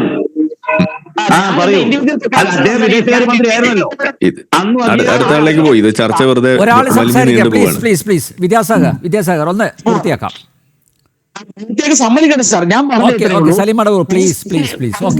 വിദ്യാസാഗർ, ഇസ്രായേൽ കോൺഫ്ലിക്റ്റിന്റെ മൂല കാരണം പലസ്തീൻ ഇസ്രായേൽ തമ്മിലുള്ള ആ രാഷ്ട്രീയ കോൺഫ്ലിക്റ്റ്, മറ്റു വേറെ കോൺഫ്ലിക്റ്റ് അല്ല. It is basically religious conflicts. അത് ആദ്യം മനസ്സിലാക്കാം. ഹിസ്ബുള്ളയും മറ്റും സപ്പോർട്ട് ചെയ്യുന്ന, ഹമാസിനെ സപ്പോർട്ട് ചെയ്യുന്ന ഇറാൻ എങ്ങനെയാണ് അവർ ലോകത്തിന്റെ ജനതയ്ക്ക് വേണ്ടിയാണ് ഈ യുദ്ധം നടത്തുന്നത് പറയാൻ പറ്റുക? സെന്റർ ഓഫ് ടെറർ എന്ന് പറയുന്നത് ഇറാൻ തന്നെയാണ്. ഇപ്പൊ ഇസ്രായേലി അറ്റാക്ക് വരുന്നത് വെറുതെ അല്ല. ഫലസ്തീനെ വളരെ പ്രത്യക്ഷമായും പരോക്ഷമായും സഹായിച്ചുകൊണ്ടിരിക്കുന്ന ഇറാനെ അറ്റാക്ക് ചെയ്യുക എന്ന് പറയുന്നത് ഇസ്രായേലിനെ സംബന്ധിച്ചിടത്തോളം സർവൈവലിനുള്ള ടെക്നീക്കാണ്. അല്ലെങ്കിൽ ഇസ്രായേൽ ഉണ്ടാവില്ല അവിടെ. ഫലസ്തീൻ എന്ന് പറയുന്നത് വെറും കേവലം നമ്മളിപ്പോ നാട്ടിലൊക്കെ ചില ചെക്കന്മാരെ കാണുന്നത്, അതുപോലെ ബോധമില്ലാതെ നടക്കുന്ന ചില മതഭ്രാന്തന്മാരുടെ ഇടയിൽ ബുദ്ധിയും വിവരവും ഉപയോഗിച്ചുകൊണ്ട് ന്യൂക്ലിയർ ബോംബ് കൈയാക്കി വെച്ചിരിക്കുന്ന ഒരു രാജ്യത്തെ ആക്രമിച്ചില്ലെങ്കിൽ ഇസ്രായേലിന് നാളെ സർവൈവൽ ഉണ്ടാവില്ല. അപ്പൊ അവർ അടിയെന്ന് പറഞ്ഞാൽ വെറുതെ അടിക്കുന്നല്ല. അത് മുതലേ തന്നെ ഇസ്രായേലിനോട് പറ്റുന്ന സമയത്തൊക്കെ അവർക്ക് വീക്ക്നെസ് വരുമ്പോഴൊക്കെ സഹായം വാങ്ങി തിന്നുകയും മറ്റു ശക്തികളോട് ഇസ്രായേലിനെ ആക്രമിക്കുക ചെയ്തിട്ടുള്ള പിന്നെ ഇറാനെ ഇപ്പോൾ എക്സ്പോസ് ചെയ്ത് അറ്റാക്ക് ചെയ്യുന്നു. അത്രയുള്ള വ്യത്യാസം. ആ അറ്റാക്കിന്റെ മൂല കാരണം എന്ന് പറഞ്ഞാൽ ഞാൻ പറഞ്ഞല്ലോ നേരത്തെ, സലീം അവിടെ തെറ്റിദ്ധരിച്ചാണ്. പാകിസ്ഥാൻ ആണെങ്കിലും ബംഗ്ലാദേശ് ആണെങ്കിലും ഈ പലസ്തീൻ ആണെങ്കിലും ഇറാൻ ആണെങ്കിലും ഇതെല്ലാം ബേസിക്കലി ഖുർആൻ എന്ന ടെക്സ്റ്റ് ബേസ് ചെയ്ത് ഭരിക്കുന്ന രാജ്യങ്ങളാണ്. ശരിയ നിയമം അനുസരിച്ച് ഭരിക്കുന്ന രാജ്യങ്ങളാണ്. അതുകൊണ്ടാണ് റീസെന്റ് അവിടെയുള്ള യുവതികളോട് എല്ലാവരും ബുർക്ക ധരിച്ച് പുറത്തിറങ്ങാവുന്ന നിയമം ഇറക്കിയപ്പോൾ വിദ്യാസമ്പന്നരായ ആ ജനത, ചെറുപ്പക്കാരായ സ്ത്രീകൾ മുടി മുറിച്ചു പ്രതിഷേധിച്ചു. അവരിൽ പലരെയും അതിഭീകരമായി മർദ്ദിച്ചൊതുക്കുകയാണ് ഇറാൻ ഭരണകൂടം ചെയ്തത്. ജനാധിപത്യത്തിനോ ജനങ്ങളുടെ ശബ്ദത്തിനോ യാതൊരു വിലയും കൽപ്പിക്കാത്ത ഇറാൻ എന്ന രാജ്യത്തെ ഒതുക്കേണ്ടത് ഇന്ന് ഉള്ള എപ്പിസെന്ററിനെ ഫൈൻഡ് ഔട്ട് ചെയ്യുന്ന പോലെയാണ്. ഭൂകമ്പത്തിന്റെ എപ്പിസെന്റർ പോലെ ടെററിസത്തിന്റെ എപ്പിസെന്ററാണ് ഇറാൻ. അത് ഇപ്പൊ തുടങ്ങിയതല്ല. ഇപ്പൊ ഞാൻ ചോദിക്കട്ടെ, ലോകം മുഴുവനുള്ള ഫത്വ പുറപ്പെടുവിക്കുന്ന മതഭ്രാന്തൻ ഏത് രാജ്യക്കാരനാണ്? എവിടെ ഉള്ളതാണ്? ഏത് രാജ്യത്തെ ഭരണാധികാരിയാണ്? അത് ഈ കൊമേനിയാണ്. ഇത് ഈ ഇറാന്റെ ഭരണാധികാരിയാണ്. അപ്പൊ അത്തരം കൊമേനിമാർ തലവെക്കാതിരിക്കേണ്ടത് ജനാധിപത്യ വിശ്വാസികളുടെയും മതനിരപേക്ഷ ശക്തികളുടെയും ആവശ്യമാണ്. അപ്പോഴാണ് കേരളത്തിലെ മതനിരപേക്ഷ കമ്മ്യൂണിസ്റ്റ് പാർട്ടിയുടെ നേതാവായി പിണറായി വിജയൻ പറയുന്നത് ഇസ്രായേൽ തെമ്മാടി രാഷ്ട്രമാണെന്ന്. ഞാൻ പറയുന്നത് പിണറായി വിജയനോ അല്ലെങ്കിൽ കമ്മ്യൂണിസ്റ്റ് പാർട്ടിയുടെ പാളയത്തിലുള്ള ഏതെങ്കിലും ഒരു ബുദ്ധിജീവിക്ക്, അത് സ്വരാജാലും തർക്കമൊന്നുമില്ല, ഏതെങ്കിലും ഒരു ബുദ്ധിജീവിക്ക് പലസ്തീൻ ഇസ്രായേൽ വിഷയം ഒരു പരസ്യ സംവാദത്തിന് സാധിക്കുമോ, അതിനവർ പുറത്തു വരുമോ എന്നാണ്. വെറുതെ ഒരാൾ തെമ്മാടി വിളിച്ചുകൊണ്ടാൽ തെമ്മാടി ആവില്ല. വിളിക്കുന്നതിന്റെ യോഗ്യത അനുസരിച്ചിരിക്കും. സലീം അടവൂർ മുൻകൈ എടുത്താൽ നമ്മൾ വേദി ഒരുക്കാം. നമുക്കൊരു പരസ്യ സംവാദം സംഘടിപ്പിക്കാം. പ്രൊഫസർ ജോസഫ് ആന്റണി, നിലനിൽപ്പ് തന്നെ അവതാളത്തിലായതുകൊണ്ടല്ലേ ഗർജിക്കുന്ന സിംഹമായി ഇസ്രയേലിന് മാറേണ്ടി വന്നത്? ഇവിടെ ഡൊണാൾഡ് ട്രംപ് പറഞ്ഞിരിക്കുന്നു, അതായത് ആണവായുധ പരിപാടി ഉപേക്ഷിക്കുന്നില്ലെങ്കിൽ, ഇറാൻ ഉപേക്ഷിക്കുന്നില്ലെങ്കിൽ കൂടുതൽ രൂക്ഷമായ ആക്രമണം ഇറാൻ നേരിടേണ്ടി വരും എന്ന് പറയുന്നു. മാത്രമല്ല, അവരുടെ US state secretary Marco Rubio പറയുന്നത് ഇസ്രയേൽ ആത്മരക്ഷാർത്ഥം നടത്തിയ ഒരു ആക്രമണം ആണ് ഇത് എന്ന് പറയുന്നു. വരും ദിവസങ്ങളിൽ ഇത് രൂക്ഷമാകാനുള്ള സാധ്യത ഉണ്ടോ? എന്തായിരിക്കും ഇതിൻ്റെയൊക്കെ അനന്തരഫലങ്ങൾ?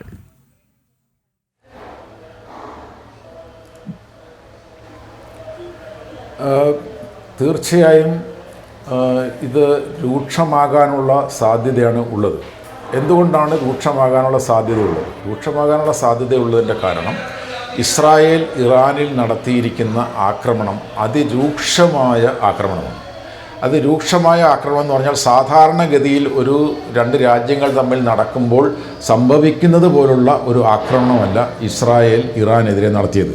ഇസ്രായേൽ ഇറാനെതിരെ നടത്തിയത് വളരെ സൂക്ഷ്മമായ, ഇവിടെ സൂചിപ്പിക്കപ്പെട്ടതുപോലെയുള്ള സർജിക്കൽ സ്ട്രൈക്കുകൾ പോലെയുള്ള ആക്രമണമാണ്. അതായത് അവരുടെ സേനാ നായകന്മാരെ മുഴുക്കെ ഒരു 3-4 പേരെ തെരഞ്ഞുപിടിച്ച് അതിൻ്റെ ഏറ്റവും ടോപ്പിലുള്ള ആളുകളെ ഇല്ലാതാക്കുന്നു.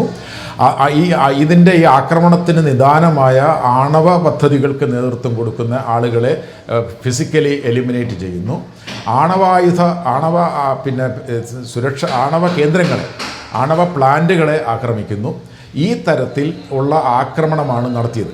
അപ്പോൾ സേനാനായകർ, അതായത് ഇസ്രായേൽ എന്ന് പറയുന്ന രാജ്യത്തിൻ്റെ സുരക്ഷ ഏൽപ്പിക്കപ്പെട്ടിരിക്കുന്ന ആളുകളായിട്ടുള്ള സൈനിക നേതൃത്വത്തെ ഇല്ലാതാക്കുന്നു. ഇറാൻ്റെ നിലനിൽപ്പിന് ആണവ ആയുധം അല്ലെങ്കിൽ ആണവ ഊർജം ആവശ്യമാണെന്ന് കരുതുന്ന ആ രാജ്യത്തിൻ്റെ ആ ആവശ്യങ്ങൾ നടപ്പിലാക്കാൻ ശ്രമിക്കുന്ന ആളുകളെ ഇല്ലാതാക്കുന്നു. അങ്ങനെ ഇല്ലാതാക്കാൻ ശ്രമിക്കുമ്പോൾ തീർച്ചയായും അതിനെതിരെ പ്രതിരോധിക്കാൻ ഇറാൻ നിർബന്ധിതമാണ്. കാരണം അങ്ങനെ പ്രതിരോധിക്കാൻ കഴിഞ്ഞില്ലെങ്കിൽ അവരുടെ ലെജിറ്റിമസി, ജനങ്ങളുടെ ഇടയിലുള്ള അംഗീകാരം നഷ്ടപ്പെടും. അപ്പോൾ സ്വാഭാവികമായിട്ടും ഇപ്പോൾ തന്നെ വാസ്തവത്തിൽ ഇറാൻ ദുർബലമായി നിൽക്കുകയാണെന്ന് നല്ലപോലെ അറിയാവുന്ന രാജ്യങ്ങളാണ് ഇറാനും ഇസ്രായേലും അമേരിക്കയും ഉൾപ്പെടെയുള്ള രാജ്യങ്ങൾ. അപ്പോൾ ഇത് ഏറ്റവും പറ്റിയ സമയമാണ് ഇവരെ കൂടുതൽ ആക്രമിച്ച് അവരുടെ ഈ ആണവ പദ്ധതിയെ അവസാനിപ്പിക്കാനുള്ള അവസരമാണെന്നുള്ള നിലയ്ക്കാണ് ഇത് വന്നിരിക്കുന്നത്. അപ്പോൾ ഇവിടെ നമ്മൾ കാണേണ്ട ഒരു കാര്യമുണ്ട്. അതും കൂടെ ആ ഒരു വശം കൂടെ നോക്കിക്കഴിഞ്ഞാൽ മാത്രമേ നമുക്ക് ഈ ചർച്ച പൂർണ്ണമാവുള്ളൂ.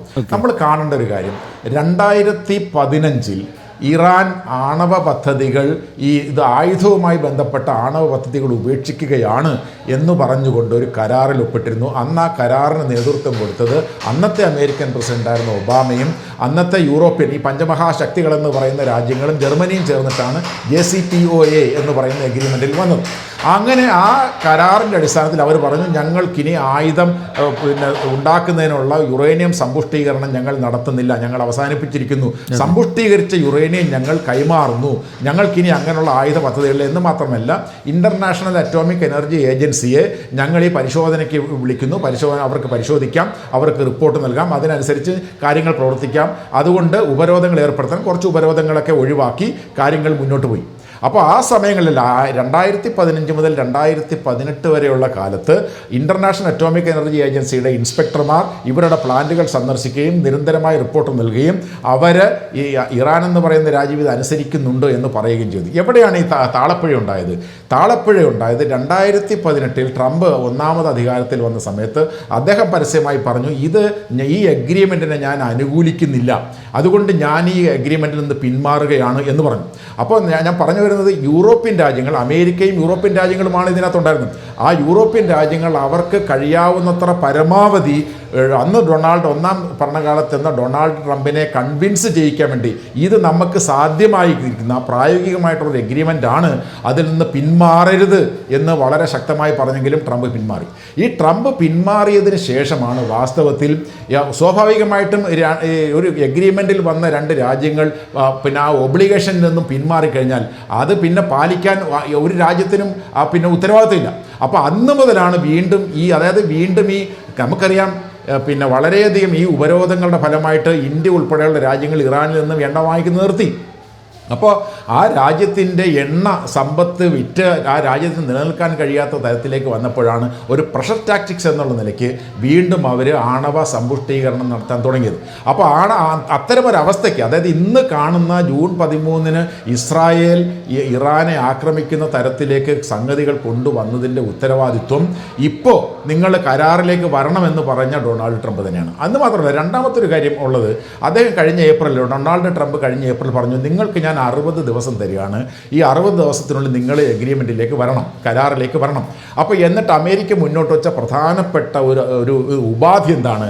നിങ്ങൾ യുറേനിയം എൻറിച്ച്മെൻറ്റ്, ആണവ ആ ശക്തിയെ ശുദ്ധീകരിക്കാൻ, പ്യൂരിഫൈ ചെയ്യാൻ നിങ്ങൾ പാടില്ല, സമ്പുഷ്ടീകരണം നടത്താൻ പാടില്ല എന്ന് പറഞ്ഞു. അപ്പോൾ അവർ പറഞ്ഞ അസമ്പുഷ്ടീകരണം, അവർ പറഞ്ഞ എന്താണ്? ഈ ലോകത്ത് ഇപ്പം നമുക്കറിയാം, ലോകത്ത് 31 രാജ്യങ്ങൾ ആണവ ശക്തി ഉപയോഗിച്ചുകൊണ്ട് വൈദ്യുതി ഉൽപ്പാദിപ്പിക്കുന്നുണ്ട്. അതിൽ 9 രാജ്യങ്ങളാണ് ഈ ഇസ്രായേൽ ഉൾപ്പെടെ ഇന്ത്യ ഉൾപ്പെടെയുള്ള രാജ്യങ്ങളാണ് 9 ആണവ ആയുധമുള്ള രാജ്യങ്ങൾ. ബാക്കിയുള്ള രാജ്യങ്ങളുണ്ട്. അപ്പോൾ അങ്ങനെ 31ഓളം രാജ്യങ്ങൾ ആണവ ശക്തി സമ്പുഷ്ടീകരിച്ച് വൈദ്യുതി ഉൽപ്പാദിപ്പിക്കുന്ന ഉൾപ്പെടെയുള്ള പ്രവർത്തനങ്ങളിൽ ഏർപ്പെടുന്നുണ്ട്. അതൊരു രാജ്യത്തിൻ്റെ പരമാധികാരമായിട്ടുള്ള കാര്യമാണ്. അതുകൊണ്ട് ഈ ഇറാൻ ഭരണകൂടം പറഞ്ഞൊരു കാര്യമുണ്ട്, ഈ നോ എൻറിച്ച്മെൻറ്റ് നോ ഡീൽ. അതായത് എൻറിച്ച്മെന്റ് നടത്താനുള്ള ഇത് തന്നില്ലെങ്കിൽ ഞങ്ങൾക്ക് കരാറിലേക്ക് വരാൻ കഴിയില്ല. കരാറിലേക്ക് വന്നു കഴിഞ്ഞാൽ അതാണ്, കരാറിലേക്ക് വന്നു കഴിഞ്ഞാൽ ഇന്റർനാഷണൽ അറ്റോമിക് എനർജി ഏജൻസി ഉൾപ്പെടെയുള്ള കാര്യങ്ങൾ വരികയും ഞങ്ങൾ എൻറിച്ച് ചെയ്തിരിക്കുന്നത് ഇപ്പോഴത്തെ ഉള്ള പ്രശ്നം 60% എൻറിച്ച്മെന്റ് നടത്തിയിരിക്കുന്നു, സമ്പുഷ്ടീകരണം നടത്തിയിരിക്കുന്നു. അത് ബോംബിന്റെ അടുത്തേക്ക് പോകുന്ന 85-90 ആയി കഴിഞ്ഞാൽ ബോംബ് ഉണ്ടാക്കാൻ കഴിയുന്ന അവസ്ഥയിലേക്ക് പോകും. അതുകൊണ്ട് അത് അവസാനിപ്പിക്കണം. അപ്പോൾ അതുകൊണ്ട് അവർ പറഞ്ഞു ഞങ്ങൾ we are ready for agreement, ഞങ്ങൾ എഗ്രിമെന്റിലേക്ക് വരാൻ തയ്യാറാണ്. പക്ഷേ ഞങ്ങൾക്ക് ഞങ്ങളുടെ സ്വാതന്ത്ര്യത്തിന്റെ ഭാഗമായിട്ടുള്ള ഇത്, അതായത് സമ്പുഷ്ടീകരണം നടത്താനുള്ള അനുവാദം തരണം. അതിനുവേണ്ടി ഞങ്ങൾ ഇന്റർനാഷണൽ അറ്റോമിക് എനർജി ഏജൻസി ഉൾപ്പെടെയുള്ളവർ വരാൻ തയ്യാറാണ്. അപ്പോൾ അങ്ങനെ അത്തരം ഒരു അവസ്ഥയിലേക്ക് വന്നപ്പോൾ നമ്മളെന്താ പറഞ്ഞത്, ഇപ്പോൾ സംഭവിച്ചിരിക്കുന്നത് എന്താണ്, ഈ ഇന്റർനാഷണൽ അറ്റോമിക് എനർജി ഏജൻസിയുടെ ഗവർണേഴ്സിൻ്റെ ബോർഡ് ഓഫ് ഗവർണേഴ്സ് കൂടി തീരുമാനിച്ചിരിക്കുന്നു. ഇപ്പോൾ ഞങ്ങൾ നടത്തിയ പരിശോധനയിൽ ഇറാനിൽ ഇപ്പോൾ കാണാൻ കഴിയുന്നത് അവർ ചില മാറ്റങ്ങൾ ഈ സമ്പുഷ്ടീകരണത്തിൻ്റെ കാര്യത്തിൽ ചില മാറ്റങ്ങൾ വരുത്താൻ പോകുന്നു. അങ്ങനെ സമ്പുഷ്ടീകരണത്തിൻ്റെ മാറ്റം വരുത്തുന്നു എന്ന് കണ്ടു കഴിഞ്ഞാൽ ഇന്റർനാഷണൽ അറ്റോമിക് എനർജി ഏജൻസി ചെയ്യുന്ന എന്താണ് സാധാരണഗതിയിൽ, അത് ഈ രാജ്യങ്ങളോട് വിശദീകരണം ചോദിക്കും, ഇറാനോട് വിശദീകരണം ചോദിക്കും. ആ വിശദീകരണം തൃപ്തികരമല്ലെങ്കിൽ ഐക്യരാഷ്ട്ര സുരക്ഷാ കൗൺസിലിൻ്റെ അടുത്ത് റിപ്പോർട്ട് ചെയ്യും. ഐക്യരാഷ്ട്ര സുരക്ഷാ കൗൺസിൽ ഇവരുടെ അടുത്ത് ആവശ്യപ്പെടുമ്പോൾ തൃപ്തികരമല്ലെങ്കിൽ അവർക്കെതിരെ വീണ്ടും ഉപരോധങ്ങൾ, അവസാനത്തെ കൈ എന്നുള്ളതിലേക്ക് ആക്രമണം ഉൾപ്പെടെയുള്ളവ നടത്തുന്നത് ഐക്യരാഷ്ട്ര സംഘടനയുടെ അംഗീകാരത്തോടെയാണ്. ഇവിടെ സംഭവിച്ചത് എന്താണ്, ബോർഡ് ഓഫ് ഗവർണേഴ്സിൻ്റെ ഒരു അറിയിപ്പ് വന്നതോട് കൂടിയിട്ട് അതിൻ്റെ അടിസ്ഥാനത്തിൽ ഇസ്രായേൽ ഇറാനെതിരെ ആക്രമണം നടത്തുകയാണുണ്ടായത്.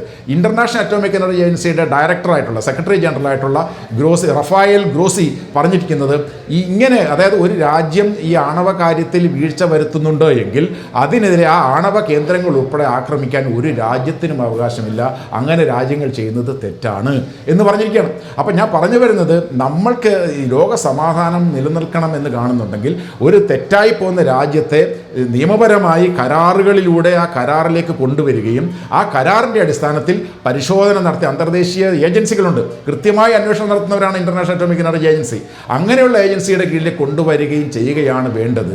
അതല്ലാതെ ഇപ്പോൾ നടന്നിരിക്കുന്ന ആക്രമണം എന്ന് പറയുന്നത് ചരിത്രപരമായി ഇസ്രായേലും ഇറാനും തമ്മിൽ നിലനിൽക്കുന്ന, ഇവിടെ ഞാൻ കേട്ടുകൊണ്ടിരുന്ന തർക്കങ്ങൾ, ആ പലസ്തീൻ ഉൾപ്പെടെയുള്ള തർക്കങ്ങളുടെ ചരിത്രം ഈ സംഘർഷത്തിന് പിന്നിലുണ്ട്. ആ ചരിത്രം കൂടിയിട്ടാണ് ഈ ആക്രമണത്തിലേക്ക് വന്നത് എന്ന് നമുക്ക് കാണുന്നതിന് ബുദ്ധിമുട്ടില്ല. അപ്പോൾ ഇവിടെ നമ്മൾ കാണേണ്ട ഒരു കാര്യം, ഇസ്രായേൽ എന്ന് പറയുന്ന രാജ്യം നമുക്കറിയാം, അതൊരു ആണവ രാജ്യമാണ്, ആണവായുധമുള്ള രാജ്യമാണ്. ആണവായുധം കൈവശം വെച്ചിരിക്കുന്ന ഒരു രാജ്യമാണ് അവർ. സ്വാഭാവികമായിട്ടും നമുക്കറിയാം ഓരോ രാജ്യത്തിൻ്റെയും സുരക്ഷ ആ രാജ്യങ്ങൾക്ക് പ്രധാനമാണ് എന്നുള്ളത് കൊണ്ട് കൂടിയിട്ടാവണം ഇറാൻ ആണവായുധങ്ങൾ ഉൽപ്പാദിപ്പിക്കാൻ തുടങ്ങാൻ അവരുടെ ആണവായുധങ്ങളില്ല നിലവിൽ. അപ്പോൾ ആണവായുധ പദ്ധതി അവർ രൂപീകരിച്ചെങ്കിൽ ഇസ്രായേലിന്റെ കയ്യിൽ എന്ന് അവർ കരുതുന്നുണ്ടെങ്കിൽ അവർക്ക് നെതന്യാഹു 9 ആറ്റം ബോംബുകൾ ഉണ്ട് എന്നല്ലേ പറഞ്ഞത് നെതന്യാഹു? 9 ആണവ ശക്തികൾ, ആണവ ആയുധമുള്ള 9 രാജ്യങ്ങൾ ലോകത്തുണ്ട്, ഇസ്രായേൽ, ഇന്ത്യ ഉൾപ്പെടെ. അല്ല ഇറാന്റെ പക്കലുണ്ട് എന്നുള്ളൊരു സ്റ്റേറ്റ്മെന്റ് ആണല്ലോ അദ്ദേഹത്തിന്റെ ഭാഗത്തുനിന്ന് ഉണ്ടായത്. 9 ആറ്റം ബോംബ്സ് തന്നെയാണ് പറഞ്ഞത്. ഇറാന്റെ പക്കൽ ആണവായുധമില്ല. ഇറാൻ ചെയ്യുന്നത് ഞാൻ പറഞ്ഞോ? അല്ല നെതന്യാഹുവിന്റെ ഒരു സ്റ്റേറ്റ്മെന്റ് ഞാൻ പറഞ്ഞില്ല. അതായത് ഇറാന്റെ കൈ അല്ല സാർ, നെതന്യാഹുവിന്റെ സ്റ്റേറ്റ്മെന്റ് തന്നെയാണ് അത് ഇന്റർനാഷണൽ അറ്റോമിക് എനർജി ഏജൻസി അംഗീകരിച്ചിട്ടുള്ളതല്ല. ആ സ്റ്റേറ്റ്മെന്റ് അന്തർദേശീയമായിട്ടുള്ള ഏജൻസികളൊന്നും അംഗീകരിച്ചിട്ടുള്ളതല്ല.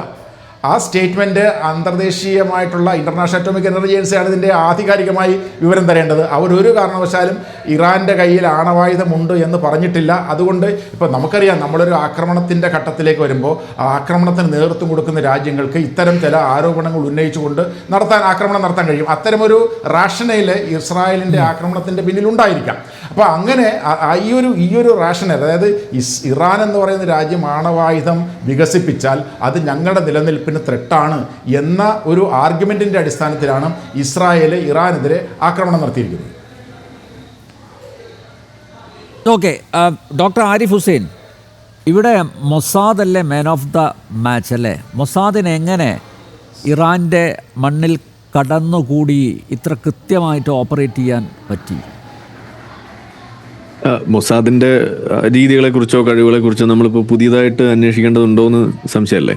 കാരണം ഇത് മുന്നേ അറിയുന്ന കാര്യമാണ്, അവരുടെ ഓപ്പറേഷൻസിന്റെ രീതിയും കാര്യങ്ങളൊക്കെ. അല്ല, പക്ഷേ എങ്കിലും അവിടെ ഇറാനിൽ നിന്ന് ആഭ്യന്തരമായിട്ടുള്ള സഹായം ലഭിക്കാതെ തീർച്ചയായിട്ടും ഇത്ര കൃത്യമായിട്ട് ഓപ്പറേറ്റ് ചെയ്യാൻ പറ്റുമോ? അതാണ് തുടക്കത്തിലേ ഞാൻ പറഞ്ഞത്. ഇതിനകത്ത് പക്ഷം പിടിക്കേണ്ട ഒരു ചോദ്യം പോലും വരുന്നില്ല എന്ന് പറഞ്ഞത് അതുകൊണ്ടാണ്. കാരണം ഇന്ത്യയെ സംബന്ധിച്ചിടത്തോളം പെർമനന്റ് ആയിട്ടുള്ള ശത്രു രാജ്യങ്ങളോ പെർമനന്റ് ആയിട്ടുള്ള സൗഹൃദ രാഷ്ട്രങ്ങളോ അങ്ങനെയല്ലല്ലോ നമ്മൾ കാണുന്നത്. ഒരു രാജ്യത്തെ അങ്ങനെ നമ്മൾ കാണുന്നില്ല. ഇപ്പൊ ഈ ഒരു പാകിസ്ഥാൻ വിഷയം വന്നപ്പോൾ പോലും സത്യത്തിൽ നമ്മൾ ഒറ്റയ്ക്ക് തന്നെയായിരുന്നു. നമ്മൾ നമ്മളുടേതായിട്ടുള്ള ഡിസിഷൻസ് വെച്ചുകൊണ്ട് നമ്മൾ മുന്നോട്ട് പോകുന്നു. ശരിയെന്ന് തോന്നിയ കാര്യം നമ്മൾ വളരെ കൃത്യമായിട്ട് ചെയ്യുന്നു. അത് വെച്ചുകൊണ്ട് മുന്നോട്ട് പോയി. അത് ലോകത്തെ ബോധ്യപ്പെടുത്തുന്നതിന് വേണ്ടിയിട്ടുള്ള ശ്രമങ്ങളും നമ്മൾ നടത്തി. കാരണം ഒരു റോഗ് നേഷൻ അല്ല നമ്മൾ അവിടെ അക്കൗണ്ടബിലിറ്റി ഉയർത്തിപ്പിടിക്കുന്ന, അതിനകത്തൊരു സുതാര്യത വേണമെന്ന് ആഗ്രഹിക്കുന്ന ഒരു രാജ്യം തന്നെയാണ്. ഒരു സിവിലൈസ്ഡ് സൊസൈറ്റിനെയാണ് നമ്മൾ റെപ്രസെന്റ് ചെയ്യുന്നത്. അതുകൊണ്ടാണ് ആ രീതിയിൽ മുന്നോട്ട് പോയത്. അതുകൊണ്ട് തന്നെ ഇവിടെ ഇപ്പോൾ ഇസ്രായേലിനെ സംബന്ധിച്ചിടത്തോളം ഇറാനിനെ കാണുമ്പോൾ ഇറാനിയൻ ജനത ഇസ്രായേലുകളുടെ ഒപ്പമാണ്. ഇതാണ് ഇതിൽ ഏറ്റവും പ്രധാനപ്പെട്ട വിഷയമായിട്ട് നമ്മൾ പറയണമെന്ന് പറയുന്നത്. അതേസമയം ഇറാനിലെ ആ ഗവൺമെന്റ് ഇറാനിയൻ ജനതയ്ക്ക് കൂടി ദോഷമുണ്ടാക്കുന്നു എന്നും, അതുപോലെ തന്നെ ഇന്ത്യയുമായിട്ട് വളരെ മികച്ച തരത്തിലുള്ള പല ഡിപ്ലോമാറ്റിക് ആയിട്ടുള്ള റിലേഷൻസ്, അതുപോലെ ബിസിനസ് റിലേഷൻസ്, ഇപ്പോൾ അവിടുത്തെ ചില പോർട്ടുകൾ വരെ നമ്മളാണ് അവിടെ ഒപ്പിട്ട് നമ്മൾ കൈകാര്യം ചെയ്തുകൊണ്ടിരിക്കുന്നത്. ഇങ്ങനെയൊക്കെ വരുമ്പോൾ ഉള്ള ആ ബന്ധങ്ങൾ അവിടെ ഉണ്ടായിരിക്കെ നമ്മളെ സംബന്ധിച്ചിടത്തോളം ഇന്ത്യ എടുത്തിട്ടുള്ള നിലപാടുകൾ നമ്മൾ പരിശോധിച്ച് നോക്കുകയാണെന്നുണ്ടെങ്കിൽ ഈ മഹ്സാ അമീനിയുടെ വിഷയമൊക്കെ നമ്മൾ എടുത്തു നോക്കുക. അതായത് ഹ്യൂമൻ റൈറ്റ്സ് വയലേഷൻ അവിടെ ഉണ്ടായിട്ട് ഇന്ത്യ എപ്പോഴെങ്കിലും അതിനെ അപലപിക്കുകയോ അല്ലെങ്കിൽ ആ ഒരു സംഗതിക്കെതിരെ എവിടെയെങ്കിലും ഒരു പ്രഷറൈസേഷൻ നടത്തുന്നതോ നമ്മൾ എവിടെയെങ്കിലും കണ്ടോ? അപ്പോൾ അതിനോടൊക്കെ ഇന്ത്യൻ ഗവൺമെന്റ് ഒക്കെ കാണിച്ചിട്ടുള്ള ഒരു സംഗതിയോടൊന്നും നമുക്ക് യോജിക്കാൻ കഴിയില്ല. കാരണം അത് ഹ്യൂമൻ റൈറ്റ്സ് വയലേഷൻസ് അവിടെ നടക്കുമ്പോൾ അത് കണ്ണടച്ച് കൊടുക്കുന്ന രീതിയിലാണ് നമുക്കിവിടെ കാണാൻ കഴിയുന്നത്. അപ്പോൾ ഹിജാബിന്റെ പ്രശ്നം തന്നെയാണെന്ന് നമുക്കറിയാം. അപ്പോൾ ഏത് രീതിയിൽ നോക്കിക്കഴിഞ്ഞാൽ ഇവിടെ ഇത്തരത്തിലുള്ള ഒരു സ്വന്തം ജനതയെ പോലും അവിടെ മാനിക്കാത്ത രീതിയിൽ, അവരുടെ ജീവിതം പോലും കുഴപ്പത്തിൽ കൊണ്ടെത്തിക്കുന്ന രീതിയിൽ കാര്യങ്ങൾ ചെയ്തു വെക്കുന്ന ഒരു രാജ്യം. ആ രാജ്യത്തെ ജനത സ്വാഭാവികമായിട്ടും അവർക്ക് രക്ഷപ്പെടണം എന്നുള്ള ചിന്ത ഉള്ളതുകൊണ്ട് തന്നെ നമുക്കൊക്കെ പേഴ്സണലി അറിയുന്ന അവിടുത്തെ പൊളിറ്റിക്കലി ആക്റ്റീവായിട്ട് നിൽക്കുന്ന ആളുകൾ വരെ ഉണ്ട്. എന്ന് വെച്ചാൽ ഇതേ IRGCയുടെ വേട്ടയാടലിലൊക്കെ പെട്ട് അവിടെ നിന്നും ജീവനും കൊണ്ട് ഓടി ഇന്ന് യൂറോപ്പിലെ പല സ്ഥലങ്ങളിലും ജീവിക്കുന്ന ആളുകളുണ്ട്. അവരുമായിട്ടൊക്കെ നമ്മൾ നിരന്തരം സമ്പർക്കത്തിലുള്ളതാണ്. ഈ വിഷയം ഉണ്ടായതിനു ശേഷം അവരുമായിട്ട് നമ്മൾ കണക്ട് ചെയ്യുമ്പോൾ അവരെല്ലാം പറയുന്നത് ഇതിന്റെ ഒരു അടുത്ത വശം കൂടി അവർ പറഞ്ഞു വെക്കുകയാണ്. അധികം വൈകാതെ ഇസ്രായേൽ നടത്തിയ ഈ ഒരു സംഗതി, ഇപ്പോൾ നമ്മൾ ഇന്നലെ കണ്ടത് എന്താണ്, അവിടെ ഇറാനിയൻ സ്കൈസിൽ അവിടെ ഒരു ഇമ്മ്യൂണിറ്റി ഇല്ല നിലവിൽ. ഇസ്രായേലിന് എപ്പോൾ വേണമെങ്കിലും അവരുടെ ഫൈറ്റർ ജെറ്റ്സ് പറത്തി അവരുടെ ഫ്രീ ആയിട്ട് അവർക്ക് ഓപ്പൺ ആയി കിട്ടിയിരിക്കുന്ന ഒരു അവസ്ഥയിലേക്കാണ് വന്നിരിക്കുന്നത്. അവിടെയാണ് ഇവിടെ ചില ആളുകളൊക്കെ ഇരുന്ന് തള്ളുന്നത്. ഇപ്പം ശരിയാക്കും, കാണാൻ പോകുന്നതേ ഉള്ളൂ എന്നൊക്കെ പറഞ്ഞിട്ട് ഒന്നുമില്ല. ഇന്നിപ്പോൾ അവിടെ ഇസ്രായേൽ സ്വന്തം ഫൈറ്റർ ജെറ്റ്സ് ചുമ്മാ പകല് പോലും കയറി ഇറങ്ങി വരുന്ന അവസ്ഥയിലേക്കാണ് അവിടെ ഓപ്പൺ ആക്കി ഇടുന്ന അവസ്ഥയിലേക്കാണ് എത്തിയിരിക്കുന്നത്. ഒന്നത്. രണ്ട്, ജോർദാൻ, സൗദി അറേബ്യ, ഈ രണ്ട് രാജ്യങ്ങൾ കൂടിയും ഇന്നിപ്പോൾ ഇസ്രായേലിന് നേർക്ക് തൊടുത്തുവിട്ട ആ മിസൈൽസും അതുപോലെ ഈ ഡ്രോണുകളും വെടിവെച്ചിടുന്ന കാഴ്ചയും കൂടിയാണ് നമ്മൾ കാണുന്നത്. ആർക്ക് വേണ്ടിയിട്ടാണ്? അത് ഇസ്രായേലിന് വേണ്ടിയിട്ടാണ് ജോർദാൻ വെടിവെച്ചിടുന്നത്. ഇസ്രായേലിന് വേണ്ടിയിട്ടാണ് സൗദി അറേബ്യ വെടിവെച്ചിടുന്നത്. അപ്പോൾ നമ്മൾ ഇവിടെ ഇരുന്ന് തള്ളുന്ന മാതിരിയല്ല കാര്യങ്ങൾ. ഇതിൻ്റെ ഗ്രൗണ്ട് റിയാലിറ്റി എന്ന് പറഞ്ഞു കഴിഞ്ഞാൽ ഇങ്ങനെ ഒരു വശം കൂടി ഉണ്ടായിരിക്കെ. ഇതിൻ്റെ അടുത്ത ഒരു സ്റ്റേജ് എന്ന് പറഞ്ഞു കഴിഞ്ഞാൽ ഒരു പൊളിറ്റിക്കൽ റവല്യൂഷൻ അത് ഇറാനിൽ സംഭവിക്കാൻ പോകുന്നത്. അതൊരു ഡെമോക്രസി, സെക്യുലറിസം ഉയർത്തിപ്പിടിച്ചുകൊണ്ടുള്ള അവരുടെ ജനത നയിക്കാൻ പോകുന്ന ഒരു റവല്യൂഷൻ തന്നെയാണ്. അത് അവിടെ സംഭവിച്ചു കഴിയുമ്പോൾ അതിന് വലിയൊരു തുടക്കമായിട്ടായിരിക്കും ഇത്തരത്തിലുള്ള അവരുടെ നേതാക്കൾ അവരുടെ സ്വന്തം ജനതയെ വരെ വേട്ടയാടുന്ന തരത്തിലുള്ള മതനിയമങ്ങളും അതുപോലുള്ള മറ്റു പല കാര്യങ്ങളും എടുത്തു വെച്ചുകൊണ്ട് അവർ വേട്ടയാടിക്കൊണ്ടിരിക്കുന്ന ആ ഒരു ഗുണ്ടാ നേതാക്കളെ ഇല്ലായ്മ ചെയ്യുന്ന ഒരു പ്രവൃത്തിയിലേക്ക് വരുമ്പോൾ അയൽ രാജ്യങ്ങൾക്ക് നേരെ നിരന്തരം ഈ ആണവ ഭീഷണി മുഴക്കിക്കൊണ്ട് ആ ഒരു പ്രദേശത്ത് തന്നെ ഇതുപോലെ ഒരു ടെററൈസ് ചെയ്യുന്ന ഒരു പരിപാടിയും ചെയ്തുകൊണ്ടിരിക്കുന്ന ഒരു രാജ്യത്തെ മെരുക്കുമ്പോൾ അവിടുത്തെ ജനതയ്ക്ക് അതൊരു എംപവർമെന്റ് ആവുകയും അവരുടെ സ്വന്തം ജനത ആഗ്രഹിക്കുന്ന തരത്തിലുള്ള ഒരു പൊളിറ്റിക്കൽ റവല്യൂഷൻ കൂടി അവിടെ വരാനുള്ള സാധ്യതയാണ് കാണുന്നത് എന്നാണ് നമ്മൾ ഇവരുമായിട്ടൊക്കെ സംസാരിക്കുമ്പോൾ നമുക്ക് കിട്ടുന്ന ഒരു കാഴ്ചപ്പാടെന്ന് പറയുന്നത്. അതവിടെ സംഭവിക്കുന്നത് തന്നെയാണ് അവർ പറയുന്നത്. 1979 എന്താണോ നടന്നത് അതിൻ്റെ റിവേഴ്സൽ ആണ് അവർ ലക്ഷ്യം വെക്കുന്നത്. അത് റിവേഴ്സ് ചെയ്യണം എന്നുള്ളത് തന്നെയാണ് അവർ പറയുന്നത്. അതിൻ്റെ ഒരു ബ്യൂട്ടി എന്താന്ന് പറഞ്ഞാൽ നമ്മൾ സംസാരിക്കുന്ന ചില ആളുകൾ അവർ പറയുന്നത് 79 ഇസ്ലാമിക് റവല്യൂഷന് വേണ്ടി തെരുവിലിറങ്ങി ഹൊമേനിക്ക് വേണ്ടിയിട്ട് ജയ് വിളിച്ചിരുന്ന ആളുകൾ ഇന്ന് നേരെ തിരിച്ച് ഇതിനു വേണ്ടിയിട്ട് ജയ് വിളിക്കുന്ന ആളുകളായിട്ട് മാറി. അന്ന് അവരുടെ യൗവനത്തിലുണ്ടായിരുന്ന ആളുകളാണ്. ഇന്ന് അവർ വലിയ ഉമ്മമാരൊക്കെയാണ്. സ്ത്രീകളാണ് അതിന്റെ മുന്നിൽ നിന്നും കൂടി ഓർക്കുക. ആ സ്ത്രീകൾ ഇന്ന് വലിയ ഉമ്മമാരായിട്ട് ഇരിക്കുന്ന അവസരത്തിൽ ഇന്ന് അവരുടെ കൊച്ചുമക്കളെയും കൂട്ടിയിട്ട് അവരിന്ന് ഇതേ ഇസ്ലാമിക റെജീമിനെ അവിടെ താഴെ ഇറക്കാൻ വേണ്ടിയിട്ട് അവിടെ ഒരു റവല്യൂഷൻ നിൽക്കുമ്പോൾ ഇതാണ് കാലത്തിന്റെ കാവ്യനീതി എന്നൊക്കെ പറയുന്നത് എന്ന് തോന്നിപ്പോവും. ആ രീതിയിലാണ് കാര്യങ്ങൾ പോയിക്കൊണ്ടിരിക്കുന്നത്. അപ്പൊ ഇത് അടുത്തൊരു സ്റ്റേജ് എന്ന് പറയുന്നത് അത് തന്നെ സംഭവിക്കുന്നതാണ് ഞാൻ വിചാരിക്കുന്നത്. അപ്പൊ എന്തായാലും പറഞ്ഞു വരുമ്പോൾ ഈ മൊസാദ് ആയാലും ശരി, ഇതുപോലുള്ള ഹിസ്ബുള്ള ഇസ്രായേലിനെതിരെ യുദ്ധത്തിനില്ല എന്ന് പറയാൻ കാരണം എന്താ? അങ്ങനെ ഒരു സംവിധാനം ഇപ്പൊ ഇല്ലാത്തതുകൊണ്ടാണോ ഹിസ്ബുള്ള? ബോൾസ് ഇല്ലാതെ എന്ത് യുദ്ധം? അവരുടെ എല്ലാ സാമാനങ്ങളും അന്ന് ഹിസ്ബുള്ള അവിടെ ഹിസ്ബോൾ ഇല്ല എന്നാണ് നമ്മൾ വിളിക്കാറ്. അതന്ന് പേജർ വെച്ച് തീർത്ത് കളഞ്ഞതിനെ കുറിച്ച് നിങ്ങൾ കേട്ടിട്ടുണ്ടാവും. ഹമാസിനെ കുറിച്ച് ആരും എന്താ പറയാത്തത്? അപ്പൊ ഇസ്രായേൽ എന്നെ അറ്റാക്ക് ചെയ്യാൻ വേണ്ടിയിട്ട് ഹമാസ് വന്ന സമയത്ത് നമ്മൾ എന്താ കേട്ടത്? അതായത് ഇത് ഇപ്പൊ വരും ബാക്കിയുള്ള ആളുകൾ എന്ന് പറഞ്ഞുകൊണ്ട്, ഇറാൻ ഇപ്പൊ അറ്റാക്ക് ചെയ്യും എന്ന് പറഞ്ഞുകൊണ്ട്, അതുപോലെ ഇവര് ആവശ്യപ്പെട്ടിരുന്നതാണ്, വരൂ ഇറാൻ ഞങ്ങളെ രക്ഷിക്കൂ, ഇവരെ അറ്റാക്ക് ചെയ്യൂ, ഞങ്ങളിത് തുടങ്ങി വെച്ചിട്ടുണ്ട് എന്ന് പറഞ്ഞു. ഇറാൻ എന്തെങ്കിലും ചെയ്യാൻ കഴിഞ്ഞോ? ഒന്നും ചെയ്യാൻ കഴിഞ്ഞിട്ടില്ല. ഇതാണ് നമ്മൾ കണ്ടത്. അപ്പോൾ ഈ പ്രോക്സി വാറിന് ഇറങ്ങി കഴിയുമ്പോൾ അതിന്റെ അനന്തരഫലം ഇതിങ്ങനെ ആകുമെന്ന് ഒരിക്കൽ പോലും ഹമാസോ അല്ലെങ്കിൽ ഈ പറയുന്ന ആളുകളോ കരുതിയിട്ടില്ല. ഇന്നിപ്പോ അത് കാണാൻ പോലും അവർ ജീവനോടെ പോലും ഇല്ല എന്നുള്ളതാണ് അതിലെ ഏറ്റവും വലിയ ഒരു വ്യത്യാസം. എന്ന് വെച്ചാൽ ഓരോ നേതാവിനെ ഇതിനകത്ത് നമ്മൾ കാണുന്നത് ഇപ്പൊ ഇന്ത്യ സിന്ദൂർ ഓപ്പറേഷനിൽ എന്താണോ നമ്മൾ ലക്ഷ്യം വെച്ചത്, ഈ ഭീകരവാദ നേതാക്കളെ തീർക്കുക. അവരാണ് ഈ സാധനം ഇതുപോലെ കൊണ്ട് നടന്ന് ആളുകളിലേക്ക് ഈ വിദ്വേഷം കുത്തിവെച്ച് ഈ പറയുന്ന കാര്യങ്ങൾക്ക് വേണ്ടി ആളുകളെ റിക്രൂട്ട് ചെയ്ത് ഈ പ്രശ്നം മുഴുവൻ ഉണ്ടാക്കുന്നവരാണ്. ആ ആളുകളെ തീർത്തു കഴിഞ്ഞാൽ പിന്നെ ഇതിന് നിലനിൽപ്പ് കുറഞ്ഞു വരും എന്നുള്ളത് തന്നെയാണ് ലോകം കണ്ട ഒരു മാതൃക തന്നെയാണത്. അത് തന്നെയാണ് ഇവിടെ നടന്നുകൊണ്ടിരിക്കുന്നത്. ഇന്ത്യയും ചെയ്തത് തന്നെയാണ്. അതാണ് നമ്മൾ പറയുന്നത്, ഇറാനിയൻ ജനതയുടെ ആവശ്യമാണ് ഇത്തരത്തിലുള്ള ആളുകളെ തീർക്കുക എന്നുള്ളത്. അതുകൊണ്ടാണ് സത്യത്തിൽ റയീസി കൊല്ലപ്പെട്ടപ്പോൾ അവർ ആഘോഷിച്ചതെന്ന് പറയുന്നത്. ഇവിടെ ഒരു കാര്യം കൂടി ഞാൻ പറയാണ്, ഇവിടെ മതം എന്തിനും ഇവിടെ പറയുന്നു എന്നാണ് ചോദിക്കുന്നത്. മതത്തിന്റെ കാര്യം നമുക്ക് പിന്നെ പറഞ്ഞാൽ പോലെ എന്നൊക്കെയാണ് ചോദിക്കുന്നത്. അത് പറ്റില്ല. കാരണം എന്താണ്, നമ്മളിത് പറയുന്ന സമയത്ത് ഇതിന്റെ ചരിത്രം നിങ്ങൾ എഴുന്നള്ളിക്കുമ്പോൾ ഇത് ചരിത്രമല്ല, നിലവിലുള്ള കാര്യത്തിൽ തന്നെ ഇവർ കൊണ്ടുവച്ചിരിക്കുന്ന സാധനങ്ങൾ നമ്മൾ പറയേണ്ടതായിട്ട് വരും. ഈ ഹമാസിന്റെ ചാർട്ടർ 1988 അവർ എഴുതിയ സാധനം, അതിനകത്ത് ആർട്ടിക്കിൾ 7 നിങ്ങൾ എടുക്കുക. അതിനകത്ത് അവർ എഴുതി വെച്ചിരിക്കുന്ന സംഗതിയാണ്. അതെന്താണ്? The day of judgment will not come about until Muslims fight the Jews, killing the Jews. When the Jew will hide behind stones and trees, the stones and trees will say, "Oh Muslims, oh Abdullah, there's a Jew behind me. Come and kill him." Only the Garkat tree would not do that because it's one of their trees of the Jews. ഇത് ബുഖാരി മുസ്ലിം എഴുതി വെച്ചിരിക്കുന്ന ഹദീസ് ഹമാസിന്റെ ചാർട്ടറിൽ എഴുതി വെച്ചിട്ട് ഇവർ ആവശ്യപ്പെടുന്ന എന്താണ്? ഫലസ്തീൻ ലിബറേറ്റ് ചെയ്യണമെന്നുണ്ടെങ്കിൽ ഒരേ ഒരു വഴിയുള്ളൂ. അതെന്താണ്? അത് ജിഹാദാണെന്നും കൂടിയാണ് എഴുതി വെച്ചിരിക്കുന്നത്. ഇത്രയ്ക്ക് പച്ചയായിട്ട് മതവാക്യങ്ങളും മതവാക്കുകളും ഇതുപോലെ ഉപയോഗിച്ചുകൊണ്ട് നിൽക്കുന്ന ഒരു സംഗതിയെ കുറിച്ച് നമ്മൾ പറയുമ്പോൾ സ്വാഭാവികമായിട്ടും മതം വരും. അത് നിങ്ങൾക്ക് അലർജി ഉണ്ടെങ്കിൽ അത് നിങ്ങളുടെ പ്രശ്നമാണ്. നമുക്ക് അങ്ങനെ ഒരു അലർജി ഇല്ല പൊന്നു സുഹൃത്തെ. അതുകൊണ്ട് നമ്മളത് പറയും. അത് പറയുന്ന വേദി ഇവിടെയാണെങ്കിൽ ഇവിടെ പറയും. നിങ്ങളുടെ വേദിയിൽ നമ്മൾ വിളിച്ചോ, അവിടെ നമ്മൾ പറയും. ഓക്കെ, ഇത് തന്നെയാണ് നമുക്ക് പറയുന്നത്. ഓക്കെ, അല്ല ഈ പറയുന്ന പോലെ ഭീകരവാദത്തിന്റെ അടിവേരറുത്ത് ഒരു പുതിയ ലോകക്രമത്തിന് രൂപം കൊടുക്കാൻ നാന്ദി കുറിക്കുകയല്ലേ ഈ സംഘർഷം എന്നുകൂടി ആ ഒരു വിശാലമായിട്ടുള്ള ഒരു പ്ലാറ്റ്ഫോമിൽ കൂടി ഈ വിഷയം ചർച്ച ചെയ്യേണ്ടതല്ലേ? ശ്രീ സലീം മടവൂർ മറുപടി. ഇദ്ദേഹം ഈ താരിഖ് ഹുസൈൻ അന്ധമായിട്ട് പലസ്തീൻ വിരോധം കൊണ്ടു നടക്കുന്ന ഒരാളാണ്. ഇവിടെ സത്യത്തിൽ എന്താ സംഭവിച്ചത്? പലസ്തീനില് അവിടെ ഭൂമി വാങ്ങി. സത്യമാണ്, കുറച്ചുപേർ ആദ്യം ഭൂമി വാങ്ങിയത്, പിന്നീട് മറ്റുള്ളവർ വന്നു. എന്നിട്ട് എന്ത് ചെയ്തു? അയൽപക്കക്കാരുടെ വീട് കയ്യേറി, ഭൂമി കയ്യേറി. അങ്ങനെ നിരന്തരമായി കൊണ്ടൊരു പ്രദേശത്ത് നേരത്തെ അവിടെ താമസിച്ചിരുന്ന ആളുകളെ മുഴുവൻ ആട്ടിയൊടിച്ചു. ലോകത്ത് ഒരിടത്തും താമസിക്കാൻ കഴിയാതെ 2ാം ലോകമഹായുദ്ധത്തില് ജർമ്മനിയിലും ഇറ്റലിയിലും ക്രൂരമായി പീഡിപ്പിക്കപ്പെട്ട ഒരു വിഭാഗത്തിന് 2 കൈയും കൊടുത്ത് നീട്ടി. പൈസക്കാണെങ്കിലും ഭൂമി കൊടുത്താൽ ലോകത്തെവിടെ അടുപ്പിക്കാത്ത ഒരു വീടോ ഭൂമിയോ വെക്കാൻ അനുവദിക്കാതെ കൂട്ടക്കുരുതി ചെയ്ത ഒരു വിഭാഗത്തെ പാലസ്തീനിലെ ജനങ്ങള്, അറബികള് അവര് ഭൂമി കൊടുത്തു. വിലക്കാണെന്ന് വെക്കാം, അത് അംഗീകരിക്കാം. വിലക്കാണെങ്കിലും ഭൂമി കൊടുത്തു. ഞാൻ പറഞ്ഞു, നിങ്ങൾ പറഞ്ഞാൽ നടക്കുമോ? അങ്ങനെ ഭൂമി നിങ്ങൾ മാത്രം ഇതൊരു അറിയുന്ന ആളാകും വേണ്ട, ഞാനൊക്കെ പറഞ്ഞിട്ട് നിങ്ങൾ പറയാം. അപ്പൊ അവിടെ വീട് കൊടുത്തു, എന്നിട്ട് അയൽക്കാർ ചെയ്തു, കൃഷിസ്ഥലം കയ്യേറി, ഭൂമി കയ്യേറി. അങ്ങനെ നിരന്തരമായി അറബികളുമായി കലഹമുണ്ടാക്കി ആ ഒരു പ്രദേശം മുഴുവൻ കൈയടക്കി. അവിടെയുള്ള അറബികൾ ലോകത്തിന്റെ പല ഭാഗത്തേക്കും പലസ്തീനികൾ അഭയാർത്ഥികളായി. അവർ ജോർദാനിൽ പോയി, അവര് തൊട്ടടുത്തുള്ള സിറിയയിലേക്ക് പോയി, ഈജിപ്തിലേക്ക് പോയി, ലെബനോണിലേക്ക് പോയി. അങ്ങനെ 10,000 കണക്കിന് ലക്ഷക്കണക്കിന് ആളുകളെ ആട്ടിയൊടിച്ചു. എല്ലാം കഴിഞ്ഞ് സമാധാന കരാറിലൂടെ അവിടെ വെസ്റ്റ് ബാങ്കിലും ഗാസയിലും സ്വയംഭരണം കൊടുത്തപ്പോ ഇപ്പൊ ഞാൻ ചോദിക്കുക, ഗാസയിൽ ഇതാ നോക്കുക, എന്തിനാ വെസ്റ്റ് ബാങ്കിലുള്ള ആളുകളെ കൊല്ലുന്നത്? നിങ്ങൾ അതിനകത്തൊരു പച്ച കള്ളം പറഞ്ഞു, അവിടെ കൊന്നതൊക്കെ തന്നെ വെസ്റ്റ് ബാങ്കിലെ പാലസ്തീനികളാണ്. അല്ല, അവിടെ ഇതാ ജെറൂസലേം പോസ്റ്റ് നോക്കിയാൽ കാണാം.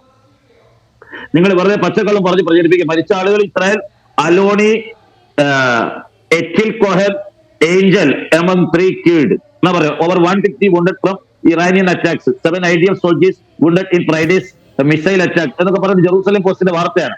നിങ്ങൾ എന്തെങ്കിലും പച്ചക്കള്ളം പറഞ്ഞു ആവശ്യത്തിന് വേണ്ടിയിട്ട് കളവ്. ഇവിടെ മതത്തിന്റെ പ്രശ്നമല്ല. ഞാൻ പറയട്ടെ, ഞാൻ പലസ്തീനിയൻ അല്ല എവിടെ പറഞ്ഞത്. ഇവിടെ Angel among the IDF soldiers ഇത് ഇന്നത്തെ കാര്യമാണ് ഞാൻ പറയുന്നത്. പറയട്ടെ ഇവിടെ വ്യാപകമായിക്കൊണ്ട് ജനങ്ങൾ, നിങ്ങൾ 2 ദിവസത്തെ വാർത്ത എടുത്ത് വെച്ചിട്ട് അതിനെ റെഫ്യൂട്ട് ചെയ്ത് എങ്ങനെ ശരിയാ? ഞാനിത് 4-5 മണിക്കൂർ മുന്നേയുള്ള വാർത്തയാണ് ഞാൻ വായിച്ചത്. നിങ്ങൾ 2 ദിവസത്തെ മുന്നേ വാർത്തയാണ് നിങ്ങൾ വായിച്ചത്. അല്ല വായിക്കേ, ഏറ്റവും ലേറ്റസ്റ്റ് ആണ്. ലേറ്റസ്റ്റ് ന്യൂസ് അതിലെന്താന്ന് വായിക്കൂ. അതെ, ഞാൻ വായിച്ചല്ലോ. 2 വട്ടം വായിച്ചില്ല. ലേറ്റസ്റ്റ് ന്യൂസ് ആണ് അത്, ജെറൂസലേം പോസ്റ്റിന്റെ. പച്ച കള്ളം പറഞ്ഞിട്ട് പ്രചരിപ്പിക്കരുത്. എന്തെങ്കിലുമൊക്കെ പറയണോ? നിങ്ങൾക്ക് സംഘപരിവാറിന്റെ പിന്തുണ കിട്ടാൻ വേണ്ടി ഞാൻ വായിക്കുന്നു നിങ്ങളുടെ സെയിം വാർത്ത. 5 Palestinians wounded including 3 children after Houthi missiles hits west bank. ഈ വാർത്ത എന്താ നിങ്ങൾ കാണാത്തത്? നിങ്ങൾ അത് കഴിഞ്ഞ് പറയുന്നു. ഞാൻ പറഞ്ഞിട്ട് നിങ്ങൾക്ക് പറയാം. നിങ്ങൾ നുണ പറയുമ്പോൾ അത് അപ്പൊ തന്നെ പൊളിക്കണം. അങ്ങനെയാണ് അതിന്റെ രീതി. ബാക്കിയുള്ളവർ പറയുമ്പോൾ നിങ്ങൾ ഇടപെടുകയും നിങ്ങൾ പറയുമ്പോൾ ഇടപെടാതിരിക്കുകയും ചെയ്യണം എന്നുള്ള വാശി പറ്റില്ലല്ലോ. അത് പറ്റില്ല. ഇല്ല. ഇത് വളരെ വളരെ പച്ചക്കള്ളല്ല. അതെ, 5 Palestinians wounded including 3 children after Houthi missile hits West Bank. ഇതാണ് അവിടെ ഞാൻ വായിച്ചത്. ഇതാണ് ഞാൻ പറഞ്ഞത്. ഹൂത്തി മിസൈല് വെസ്റ്റ് ബാങ്കിൽ അവിടെ 3 പലസ്തീനിയൻസിനെയാണ് അവിടെ വൂണ്ട് ചെയ്തിരിക്കുന്നത്. അതിനെ കുറിച്ചാണ് നമ്മൾ പറയുന്നത്. ഒരു അടിസ്ഥാന രഹിതമില്ല. ഒരടിസ്ഥാന രഹിതമില്ല. നിങ്ങൾ ഇത് എവിടെ ഡ്രോൺ ഫുട്ടേജ് വിട്ടപ്പോ അതുപോലും സമ്മതിക്കാത്ത ആളാണ്. എന്നിട്ടാണ് നമ്മൾ പച്ചക്കള്ളം പറഞ്ഞു തന്നെ. അതൊക്കെ നിങ്ങൾ വല്ല മദ്രസയിലും ചെലവാക്കിയാൽ മതി സലീം സാഹിബ്. അത് മദ്രസയിൽ ചെലവാക്കിയാൽ മതി. അങ്ങനെ നിങ്ങൾ കള്ളം പറഞ്ഞു എന്ന് പറയുമ്പോഴേക്കും അങ്ങ് നമ്മൾ വല്ലാതെ ചൂളി പോകുന്നില്ല. നമ്മൾ പറഞ്ഞത് കറക്റ്റ് തന്നെയാണ്. ഓക്കെ, അല്ലെങ്കിൽ നിങ്ങൾ പറയൂ, ഈ പറയുന്ന ഫുഡ് എയ്ഡ് കൊടുക്കുന്ന വേളയിൽ അവിടെ ഹമാസ് വെടിവെച്ചിട്ട് 30 പേർക്ക് സംഭവിച്ചത് എന്താണെന്ന് നിങ്ങൾ പറയൂ. അത് നിങ്ങൾ സമ്മതിക്കാൻ തയ്യാറാണോ? അത് നമ്മൾ ആ വാർത്ത അവിടെ വാഷിംഗ്ടൺ പോസ്റ്റ് പിൻവലിച്ചതിനെ കുറിച്ച് നിങ്ങൾക്ക് പറയാൻ തയ്യാറാണോ? നിങ്ങൾ ഈ പറയുന്ന ഹമാസിന്റെ ചാർട്ടർ നിങ്ങൾ വായിച്ചിട്ടില്ല എന്ന് പറഞ്ഞു. എന്നിട്ട് നിങ്ങൾ അങ്ങനെ ഒരു ഹദീസ് ഇല്ല എന്ന് നിങ്ങൾ പറഞ്ഞു. ഇതൊക്കെ കള്ളമാണ്. നിങ്ങൾ ഇതിന് മുന്നേ പറഞ്ഞത് കള്ളമാണ്. കൈ നീട്ടി സ്വീകരിച്ചു. എവിടെ കൈ നീട്ടി സ്വീകരിച്ചു? അവിടെ ഓരോ തവണയും അവരവിടെ വരുമ്പോൾ അവർക്കെതിരെ കൂട്ടക്കൊല ശ്രമങ്ങൾ നടത്തുക മാത്രമല്ല, ഈ പറയുന്ന ഹുസൈനി എന്ന് പറഞ്ഞ ജെറൂസലേം മുഫ്തി ഹിറ്റ്ലറെ പോയി കണ്ട് ഇങ്ങോട്ടേക്ക് വരുന്ന ജൂതന്മാരെ കൊല്ലാനുള്ള പദ്ധതി വരെ തയ്യാറാക്കിയ ആ ചരിത്രം അവിടെ ഇരിക്കുകയാണ്. നിങ്ങൾ ഇവിടെ കിടന്നിട്ട് നുണ പറയുന്നത്. അതിവിടെ ചെലവാവില്ല. നിങ്ങൾ അങ്ങനെ പച്ച എന്ന് പറഞ്ഞ പച്ചക്കള്ളല്ല. ഞാൻ നല്ല കാവി കള്ളമാണ് ഞാൻ പറയുന്നത്. തന്നെ കൂട്ടിക്കോ. എന്നാലും ഞാൻ പറയാണ്, നിങ്ങളാണ് പറഞ്ഞത് ഇവിടുത്തെ പച്ചക്കള്ളം.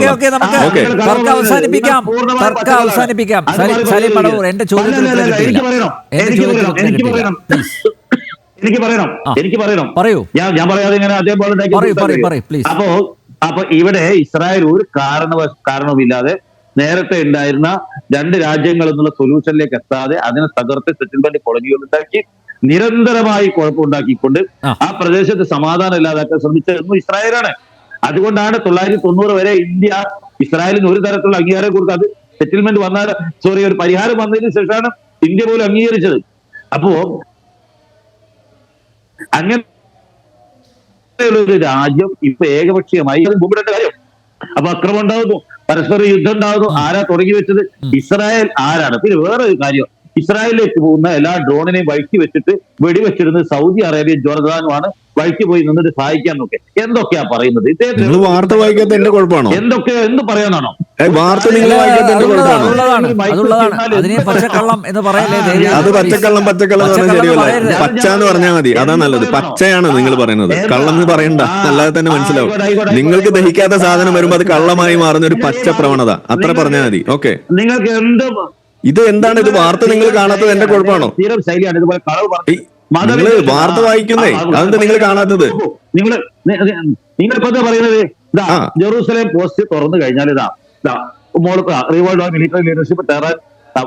താഴോട്ട് നോക്കിയതാ ഫസ്റ്റ് വരുന്നത് ഇതാ വരുന്നത്. ഞാൻ നേരത്തെ പറയാം IDF aircraft operating in heart of Tehran പറഞ്ഞിട്ട് താഴെ ഞാൻ മിഡിൽ ഈസ്റ്റ് ഐയുടെ report, Jordan intercepts Iranian drones targeting Israel.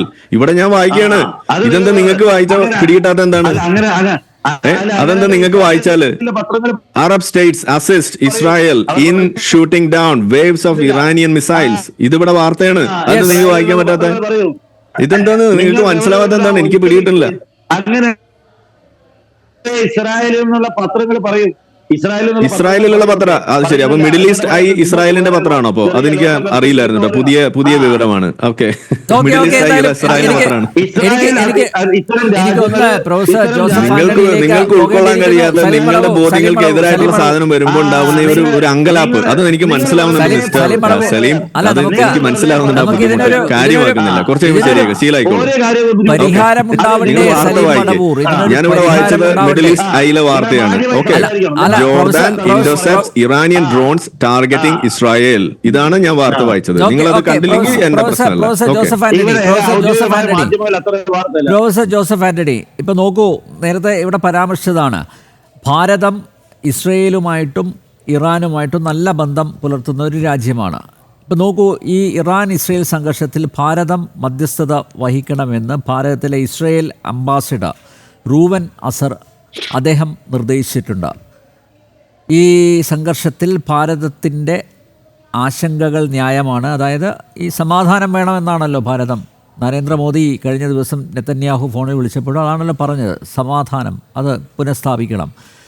അപ്പോൾ സംഘർഷം ലഘൂകരിക്കുന്നത് ഭാരതത്തിന് നിർണായക പങ്ക് വഹിക്കാൻ ആകും എന്ന ഒരു പ്രതീക്ഷയിലാണ് കാര്യങ്ങൾ മുന്നോട്ട് പോകുന്നത്. ഭാരതം മധ്യസ്ഥത വഹിക്കുമോ? എന്തായിരിക്കും തുടർ നീക്കങ്ങൾ? 5 മിനിറ്റ് മാത്രമേ ശേഷിക്കുന്നുള്ളൂ. ഞാൻ താങ്കളുടെ മറുപടിയിലേക്ക് വരാം. ഈ ഇസ്രായേൽ ഇറാൻ സംഘർഷത്തിൽ മധ്യസ്ഥത വഹിച്ച് സമാധാനം വരുത്താൻ കഴിയുന്ന ലോകത്തിലെ ഒരേ ഒരു രാജ്യം വാസ്തവത്തിൽ ഇപ്പോൾ ഇന്ത്യയാണ്. എന്തുകൊണ്ടാണ് കാര്യം? അതായത് ഇസ്രായേലുമായും ഇറാനുമായും ഒരുപോലെ തന്നെ നല്ല ബന്ധവും ഈ രണ്ട് രാജ്യങ്ങളും വിശ്വസിക്കുന്ന രാജ്യവുമാണ് ഇന്ത്യ. അപ്പോൾ അതുകൊണ്ട് തീർച്ചയായിട്ടും ഇന്ത്യ അത്തരമൊരു മധ്യസ്ഥതയിലേക്ക് പോയാൽ അത് ലോകരാജ്യങ്ങളുടെ മുകളിൽ ഇന്ത്യക്കുള്ള ഒരു അംഗീകാരത്തിൻ്റെ മുദ്രയായി അത് മാറും. എന്തുകൊണ്ടാണ് പിന്നെ ഇതുകൊണ്ട് നമുക്കുണ്ടാകുന്നത്? നമുക്കെല്ലാവർക്കും അറിയാം, ഈ സമാധാനം ഇല്ലെങ്കിൽ നമുക്ക് അറിയാവുന്ന പോലെ ഇന്ത്യയുടെ 90 ലക്ഷത്തോളം ആളുകൾ ജോലി ചെയ്യുകയും ജീവിക്കുകയും പ്രവാസികളായി ജീവിക്കുകയും ചെയ്യുന്ന ഇടമാണത്. അതുപോലെ നമുക്ക് ആവശ്യമുള്ള എണ്ണയുടെ 90% ഇറക്കുമതി ചെയ്യുന്ന രാജ്യമാണ്. അത് വരുന്നത് സ്ട്രെയിറ്റ് ഹോർമുസ് കടലിടുക്കിൽ നിന്നും ബാബമാൻ്റെ പോലുള്ള കടലിടുക്കിൽ നിന്നുമാണ്. സംഘർഷമുണ്ടായാൽ തീർച്ചയായിട്ടും ഇപ്പം തന്നെ എണ്ണവില വർദ്ധിച്ചിരിക്കുന്നു, ഓഹരി വിപണികൾ ഇടിഞ്ഞിരിക്കുന്നു, ഷിപ്പുകൾക്ക് അതിലൂടെ വരുന്നതിന് സംഘർഷമുണ്ടായി മാറിയിരിക്കുന്നു. അപ്പോൾ നമ്മുടെ എണ്ണ ഇറക്കുമതിയും അതിലൂടെ നമ്മുടെ സാമ്പത്തിക വികസനത്തെയും അത് ബാധിക്കും, നമ്മുടെ പ്രവാസികളെ ബാധിക്കുന്ന സ്ഥിതി ഉണ്ടാവും. അപ്പോൾ ഇവിടെ നമ്മൾ വാസ്തവത്തിൽ ഈ കഴിഞ്ഞ G20 സമ്മേളനം നടന്നപ്പോൾ നമ്മൾ ഉണ്ടാക്കിയ ഒരു ഏജൻസി ഉണ്ട്, IMCC, ഒരു India middle east economic corridor എന്ന് പറയുന്ന സംഭവം. അതായത് അതിനകത്ത് ഇസ്രായേലുണ്ട്, മറ്റ് പശ്ചിമേഷ്യൻ രാജ്യങ്ങളുണ്ട്. ഇവരുടെ എല്ലാവരുടെയും സഹായത്തോടു കൂടി വളരെ വലിയ ഒരു ഇക്കണോമിക് കോറിഡോറിനാണ് നമ്മൾ നേതൃത്വം നൽകുന്നത്. എന്ന് മാത്രമല്ല, അതിൽ ഇസ്രായേൽ ഉണ്ടെങ്കിൽ നമ്മൾ ഇറാൻ്റെ ചബഹർ തുറമുഖം വികസിപ്പിച്ചുകൊണ്ട് അഫ്ഗാനിസ്ഥാനിലേക്കും സെൻട്രൽ ഏഷ്യൻ രാജ്യങ്ങളിലേക്ക് വ്യാപാരവും വാണിജ്യവും വർദ്ധിപ്പിക്കുന്നതിനുള്ള ശ്രമങ്ങൾ നടത്തുന്നു. അപ്പോൾ ഈ രണ്ട് രാജ്യങ്ങൾക്കും ചരിത്രപരമായി നമുക്കറിയാം, ഇന്ത്യ വിഭജിക്കപ്പെടുന്നതിന് മുമ്പ് ഇന്ത്യയുടെ അയൽ രാജ്യമായിരുന്നു ഇറാൻ. അപ്പോൾ ചരിത്രപരമായും സാംസ്കാരികപരമായും ബന്ധമുള്ള ഇറാന്റെ ആ ബന്ധം നമ്മളിപ്പോഴും നിലനിർത്തുന്നു. ഇസ്രായേലുമായി അതുപോലെ തന്നെ തന്ത്രപരമായ ബന്ധം ഉണ്ടായിരിക്കുന്നു. ഈ രണ്ട് രാജ്യങ്ങളുടെയും ഇടയിൽ സമാധാനം ഉറപ്പുവരുത്താൻ വേണ്ടിയിട്ട് ഇടപെടാൻ കഴിയുന്ന ഒരു രാജ്യമാണ് ഇന്ത്യ. അത്തരമൊരു റോൾ നിർവഹിച്ചു കഴിഞ്ഞാൽ തീർച്ചയായിട്ടും ഇസ്രായേലും ഇന്ത്യയെ വിശ്വസിക്കും, ഇറാനും ഇന്ത്യയെ വിശ്വസിക്കും. അതുകൊണ്ട് ഈ ഒരു സാഹചര്യം മുതലെടുത്തുകൊണ്ട് അമേരിക്കയുടെയും റഷ്യയുടെയും ചൈനയുടെയും, കാരണം അമേരിക്കയെ ഇറാൻ വിശ്വസിക്കുന്നില്ല, ഈ ഇസ്രായേൽ ചൈനയെ റഷ്യയെ വിശ്വസിക്കുന്നില്ല. അപ്പോൾ സ്വാഭാവികമായിട്ടും ഇതിൻ്റെ മധ്യത്ത് വിശ്വസ്തനായി നിൽക്കാൻ കഴിയുന്ന ഒരു രാജ്യമായിട്ട് ഇപ്പോൾ ഇന്ത്യ നിൽക്കുന്നുണ്ട്. അതുകൊണ്ട് ഈ രണ്ട് രാജ്യങ്ങളെയും, അതായത് നമ്മുടെ ഈ രണ്ട് രാജ്യങ്ങളും തമ്മിൽ സംഘർഷത്തിലേക്ക് പോയാൽ അത് എവിടെ ചെന്ന് അവസാനിക്കുമെന്ന് യാതൊരു ധാരണയുമില്ലാതെ നിൽക്കുന്ന ഈ ഘട്ടത്തിൽ ഇത്തരമൊരു സന്ദർഭം മുതലെടുത്തുകൊണ്ട് ഇന്ത്യ മധ്യസ്ഥതയിലേക്ക് വന്നു കഴിഞ്ഞാൽ ലോക സമാധാനത്തിന് ഇന്ത്യക്ക് ചെയ്യാൻ കഴിയുന്ന വലിയൊരു കോൺട്രിബ്യൂഷൻ ആയിരിക്കും അത്. ഓക്കെ, സലീം മടവൂർ, താങ്കളുടെ അഭിപ്രായം കൂടി. സംഘപരിവാർ അല്ല മധ്യസ്ഥത വഹിക്കേണ്ടത്, നരേന്ദ്രമോദി ഇടപെടണമെന്നാണ് പറഞ്ഞത്. ഇന്ത്യ വലിയൊരു സംസ്കാരത്തിന് പറയട്ടെ, ഇന്ത്യ ലോകത്ത് ഈ വിഷയങ്ങളിലൊക്കെ സമാധാന ഉടമ്പടിക്ക് നേതൃത്വം കൊടുക്കാൻ കഴിയുന്ന ഒരു സംസ്കാരമുള്ള രാജ്യമാണ്. ആ. ലോകത്തുള്ള എല്ലാ സംസ്കാരങ്ങളെയും ഉൾക്കൊണ്ട രാജ്യമാണ്.